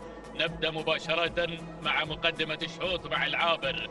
أول الأسماء المتقدمة في هذا الشوط محمد بن سالم بن بريكان الجربوع المري يقدم العابر في مقدمة الشوط. نقلة مباشرة إلى ثاني المراكز، ناخذ المركز الثاني تواجد من لطام على مستوى المركز الثاني بشعار مبارك بن محمد بن زايد المطوع الخيارين يتقدم على لطام على مستوى المركز الثاني. أما في ثالث المراكز الحصن يتواجد في هذا الشوط بشعار عبد الله بن جار الله بن علي النابت المري يقدم الحصن على مستوى المركز الثالث. نقلة مباشرة إلى رابع المراكز. المركز الرابع شعار بن عميران مع الشرس يتواجد في هذه اللحظات عايض بن عميران بن بجاش الفهيدة على مستوى المركز الرابع من خلال تواجد ومشاركة الشرس على المركز الرابع في هذه اللحظات. المركز الخامس يصل عنيد بشعار راشد بن سالم بن عبد الهادي آل بحيح المري اللي خذ المركز الخامس. هذا النتيجة للخمس المراكز. ولقطة جميلة من مخرجنا مع الكادر السفلي. شوف الأعداد القادمة خلف دائرة الندى، شوف الأسماء والشعارات أيضا خلف دائرة الندى في هذا الشوط، في هذا الشوط الرئيسي ما شاء الله للهجن السودانيات. نتابعها من خلال هذه الأشواط الجميلة على أرضية ميدان التحدي والجماهير الحاضرة والمتابعة أيضا لهذه الانطلاقات الجميلة. ما شاء الله الجميع متحفز، الجميع يطمع في ناموس هذا الشوط، لكن بن بريكان يعبر مع العابر. العابر في مقدمة الشوط يقود هذه الأسماء 8 كيلومترات مسافتنا إلى خط النهاية. رحلة جميلة مع هذه الأشواط ما شاء الله، مع تحديات الكبار والرقص مع الكبار. نعود إلى بن بريكان والعابر في مقدمة الشوط. في المركز الأول محمد بن سالم بن بريكان الجربوع المري يقدم شعاره، يقدم تحدياته، يدفع بالعابر في هذا الشوط الرئيسي. ينطلق بالمركز الأول بينما الملاحقة تأتي من الحصن على المركز الثاني. يغير في هذه اللحظات، خذ المركز الثاني بشعار عبد الله بن جار الله بن علي النابت المري. وفي المركز الثالث لطام يتواجد بشعار مبارك بن محمد بن زايد المطوع الخيارين اللي خذ المركز الثالث في هذه اللحظات. نتابع المركز الرابع الشرس يتقدم في هذه اللحظة عايض بن عميران بن بجاش بن عايض الفهيدة يقدم الشرس على مستوى المركز الرابع. وخامس المراكز لا زال على خامس المراكز في تحدياته الجميلة. هذا هو عنيد مشاهدينا الأعزاء لراشد بن سالم بن عبد الهادي آل بحيح المري مع خامس المراكز. هذا الخمس المراكز في ثاني ندى في منافسات هذا الشوط، ولكن ننتظر هناك اسماء خلف دائرة الندى، اسماء قوية مشاركة في هذا الشوط نتابعها من خلال هذه الاندفاع الجميلة. شوف الاسماء القادمة، تابع هذه اللقطة الجميلة هناك مع الاسماء الواصلة والشعارات الحاضرة في هذا الصباح.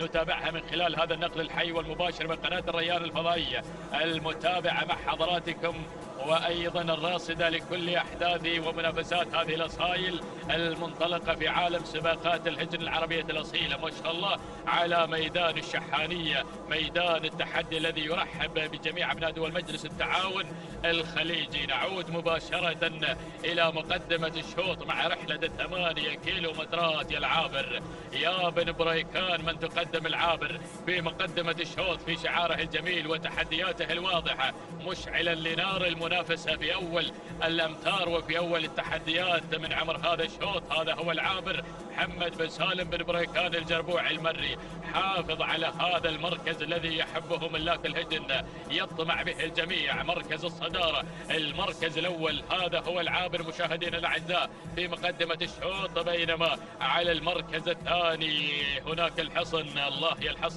الحصن في المركز الثاني عبد الله بن جار الله بن علي آل نابت المري من يقدم الحصن على مستوى المركز الثاني. أما في ثالث المركز الثالث هذا هو الأطام مشاهدينا الأعزاء، نتابع في هذه اللحظات مبارك بن محمد بن زايد المطوع الخيارين يتقدم مع الأطام على مستوى المركز الثالث ورابع المراكز. الشرس بدأ يقترب مشاهدينا الأعزاء في هذه اللحظات، يحمل أيضا لتحديات ومنافسات هذا الشوط. خذ المركز الرابع لعايض بن عميران بن بجاش بن عايض الفهيد، يتقدم على مستوى المركز الرابع. المركز الخامس لا زال عنيد في خامس المراكز راشد بن سالم بن عبد الهادي البحيح المري، يتقدم على مستوى المركز الخامس. هذه النتيجة في ثالث ندى في مسار وتحديات هذا الشوط. المسيرة تسير ولا زالت الأسماء الخمسة لا زالت على موقعها حتى هذه اللحظات في منافسات وتحديات هذا الشوط، ولكن نترقب مع الأمتار الأخيرة دخول أسماء جديدة تصل في هذه اللحظات، وبدأت تقترب مشاهدينا الأعزاء. الأمور هادية حتى هذه اللحظات، لكن مع أجواء الكيلومتر الأخير سنتابع أيضا هناك منافسات كبيرة، منافسات وتحديات. الله يا العابر في مقدمة الشوط يا بن بريكان، العابر في الصدارة وفي مقدمة الشوط محمد بن سالم بن بريكان الجربوع المري، لكن الحصن في هذه اللحظات مع انتصاف المسافة مع ال4 كيلومترات الأولى. نتابع الحصن مشاهدينا الأعزاء اللي غير إلى صدارة الشوط. عبد الله بن جار الله بن علي آل نابت المري بدأ يغير إلى الصدارة إلى مقدمة الشوط في المركز الأول. العابر من تراجع إلى ثاني المراكز. المركز الثالث شعار الخيارين مع لطام في المركز الثالث في تحديات هذا الشوط. مبارك بن محمد بن زايد المطوع الخيارين، والشرس على المركز الرابع. الشرس في رابع المراكز لعايض بن عميران بن بجاش بن عايض الفهيدة. المركز الخامس وصل اسم جديد بدأ ينضم في هذه اللحظات يا مخرجنا يا بن خزينة. الفارس يصل محمد بن علي بن حمد بن علي المري، يتقدم في هذه اللحظات مشاهدينا الأعزاء. خذ المركز الخامس في هذه اللحظة. نتابع مشاهدينا الكرام، الأسماء بدأت تقترب، الجميع بدأ يحضر في منافسات وتحديات هذا الشوط. شوف المجموعة القادمة، شوف هذه المجموعة القادمة مشاهدينا الأعزاء مع الكادر السفلي. الله، أسماء نتابعها مشاهدينا الأعزاء، خطيرة قادمة ولقطة جميلة أيضا يتابعها مخرجنا مع الكادر السفلي. ما شاء الله، شوف الأسماء القادمة. الله، نعود مباشرة إلى الثنائية الجميلة في مقدمة الشوط. في المركز الأول على الخط الأمامي منافسة ما بين الحصن وما بين العابر والحصن مشاهدينا الأعزاء في مقدمة الشوط. 3 كيلومترات عن خط النهاية، الجميع مركز ومتابع في هذا الشوط الرئيسي، لكن العابر مع بن بريكان يقتحم الصدارة من جديد، يعود إلى موقعه إلى تحدياته. محمد بن سالم بن بريكان الجربوع المري مع العابر في مقدمة الشوط في تحديات البداية. الحصن في ثاني المراكز عبد الله بن جار الله بن علي آل نابت المري. المركز الثالث لطام مبارك بن محمد بن زايد المطوع الخيارين. المركز الرابع الشرس يتواجد لعايض بن عميران بن بجاش بن عايض الفهيدة. المركز خامس المراكز هناك التواجد من الفارس لمحمد بن علي بن حمد بن علي المري. نتابع في المركز الخامس في هذه اللحظات. يا سلام، بدأت السرعة، بدأت الإثارة، بدأت التحديات النهائية الجميلة. مشاهدينا الأعزاء، نقترب في هذه اللحظات من الانعطاف الأخير باتجاهنا نحو المقصورة الرئيسية نحو المساحات الخضراء، ولا زال العابر، لا زال العابر مشاهدينا الأعزاء يعبر بأمان حتى هذه اللحظات بشعار بن بريكان. في مقدمة الشوط محمد بن سالم بن بريكان الجربوع المري. من يقدم العابر؟ من يقدم العابر في مقدمة الشوط؟ من يدفع بالعابر في قمة الهرم حتى هذه اللحظات مع سكان البداية؟ يسير في التحديات الأولى، يسير بالناموس بالانتصار، لوحة الاثنين عن خط النهاية. يراعي العابر يا بن بريكان يا من تقدم تحديات البداية مع هذا الشعار، مع العابر في مقدمة الشوط محمد بن سالم بن بريكان الجربوعي المري. ولكن الحصن على مركز الوصافة، من يلاحق العابر، من ينازع العابر على موقع عبد الله بن جار الله بن علي النابت المري، من يقدم الحصن على المركز الثاني وثالث المراكز. المركز الثالث مشاهدينا الاعزاء شعار الخيارين لا زال محافظا على ثالث المراكز حتى اللحظة مع لطام مبارك بن محمد بن زايد المطوع الخيارين. ولكن الشرس بدأت تظهر الشراسة من الشرس في هذه اللحظات. عايض بن عميران بن بجاش بن عايض الفهيدة يتقدم على المركز الرابع في هذه اللحظات. المركز الخامس يا بن خزينة وصل في هذه اللحظات بتاع، يصل في هذه اللحظة على خامس المراكز. نتابعه وهذا هو الفارس مشاهدينا الأعزاء محمد بن علي بن حمد بن علي المري يتقدم على مستوى المركز الخامس. ما شاء الله. إذا مشاهدينا الأعزاء وهناك نتابع أيضا بتاع لجابر بن محمد بن جابر الغفراني المري هو الآخر. بدأ يقترب صاحب الشوط في سباقنا المحلي الرابع. ما شاء الله تبارك الرحمن. اشتدت المنافسة بين الأسماء. بوابة الكيلو متر الأخير يا بن بريكان. العابر يستفتح بوابة الكيلو متر الأخير، يقتحم الكيلو متر الأخير العابر. ما شاء الله تبارك الرحمن على هذا الأداء الجميل. عصاه في الابطال، عصاه مثبتة في ابطاله. العابر في مقدمة الشوط بدأ يغادر مشاهدينا الأعزاء محمد بن سالم بن بريكان الجربوع المري. المركز الثاني لطام مع الخيارين. الشرس في ثالث المراكز. المركز الرابع هناك أيضا التواجد والاندفاع من الحصن على المركز الرابع وخامس المراكز. وصل في هذه اللحظات أيضا وبدأ يتقدم اسم جديد ينضم في هذه اللحظات. ولكن بنعود إلى العابر. أجبرنا العابر أن نعود إلى مركز الصدارة نظرا لفارقه البعيد بينه وبين بقية الأسماء ولأدائه المميز في مقدمة الشوط. جماهير العابر يسايرون. الله يا العابر ما شاء الله تبارك الرحمن على هذا الشكل الجميل. نعم يا أبو سعيد بدون أوامر بدون تعليمات على صوت الجهاز يعلن العابر عرضه الجميل مع اللحظات الأخيرة ومع اللحظات الذهبية. هذا هو العابر مشاهدينا الأعزاء. سلام يا بن بريكان ومشكور يا بن بريكان. هذا العرض لعيون الجماهير. شوف العابر مشاهدينا الأعزاء بدأ يستعرض مع اللحظات الأخيرة أمام المقصورة الرئيسية. سلام العابر سلام. شكرا يا بن بريكان يلي قدم لنا العابر في تحديات هذا الشوط.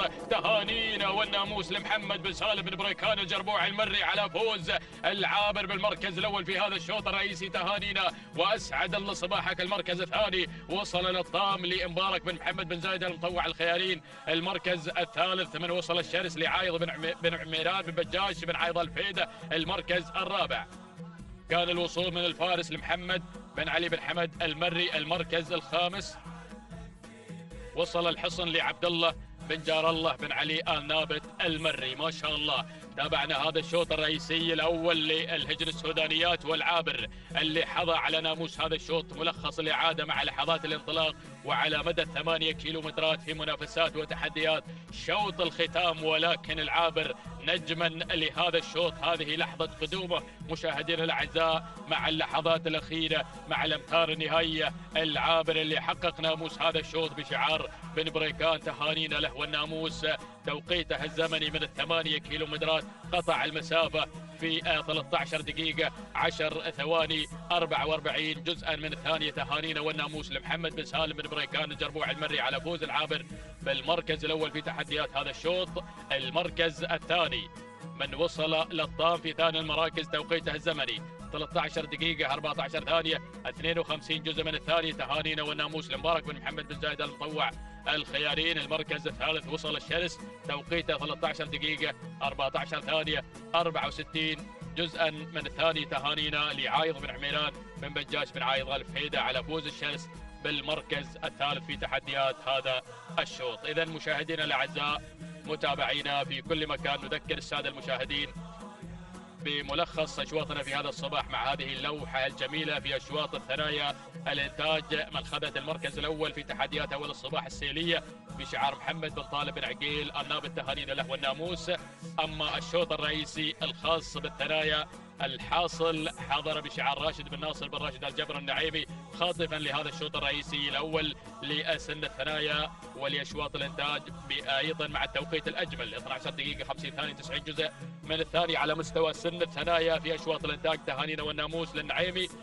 بينما نذكر بالشوط الرئيسي الأول الخاص بالحيل الإنتاج راهية حضرت في أول الأشواط بشعار محمد بن عبد الهادي بن محمد بن حبيشة النابت تهانينا له والناموس، بالإضافة إلى التوقيت الأجمل روح مع راهية 12 دقيقة 58 ثانية 14 جزء من الثانية. الباز حضر في الشوط الرئيسي الأول الخاص بالزمول الإنتاج بشعار عبد الله بن خالد بن ناصر بن عبد الله الحميدي. تهانينا للحميدي اللي حضر على ناموس الشوط الرئيسي. بينما نذكر أيضا أشواط السودانيات سمرقند حضرت بشعار بشريدة صالح بن حمد بن صالح بشريدة العذبة تهانينا له والناموس. والعابر حضر في تحديات القعدان محمد بن سالم بن برايكان الجربوعي مع التوقيت الأجمل 13 دقيقة 10 ثواني 44 جزءا من الثانية. انتهت قصة هذه الأشواط الصباحية، بأمل أن نلتقي بكم في منافسات صباح يوم الغد. وتحية أيضا من مخرجنا محمد ابن خزينة والمنتج عبد الله الخوار، شكرا لهم على حسن المتابعة، وتهانينا والناموس لجميع الفائزين، على أمل أن نلتقي بكم في صباح الغد إلى ذلك الموعد. دمتم بحفظ الله ورعايته، والسلام عليكم ورحمة الله وبركاته.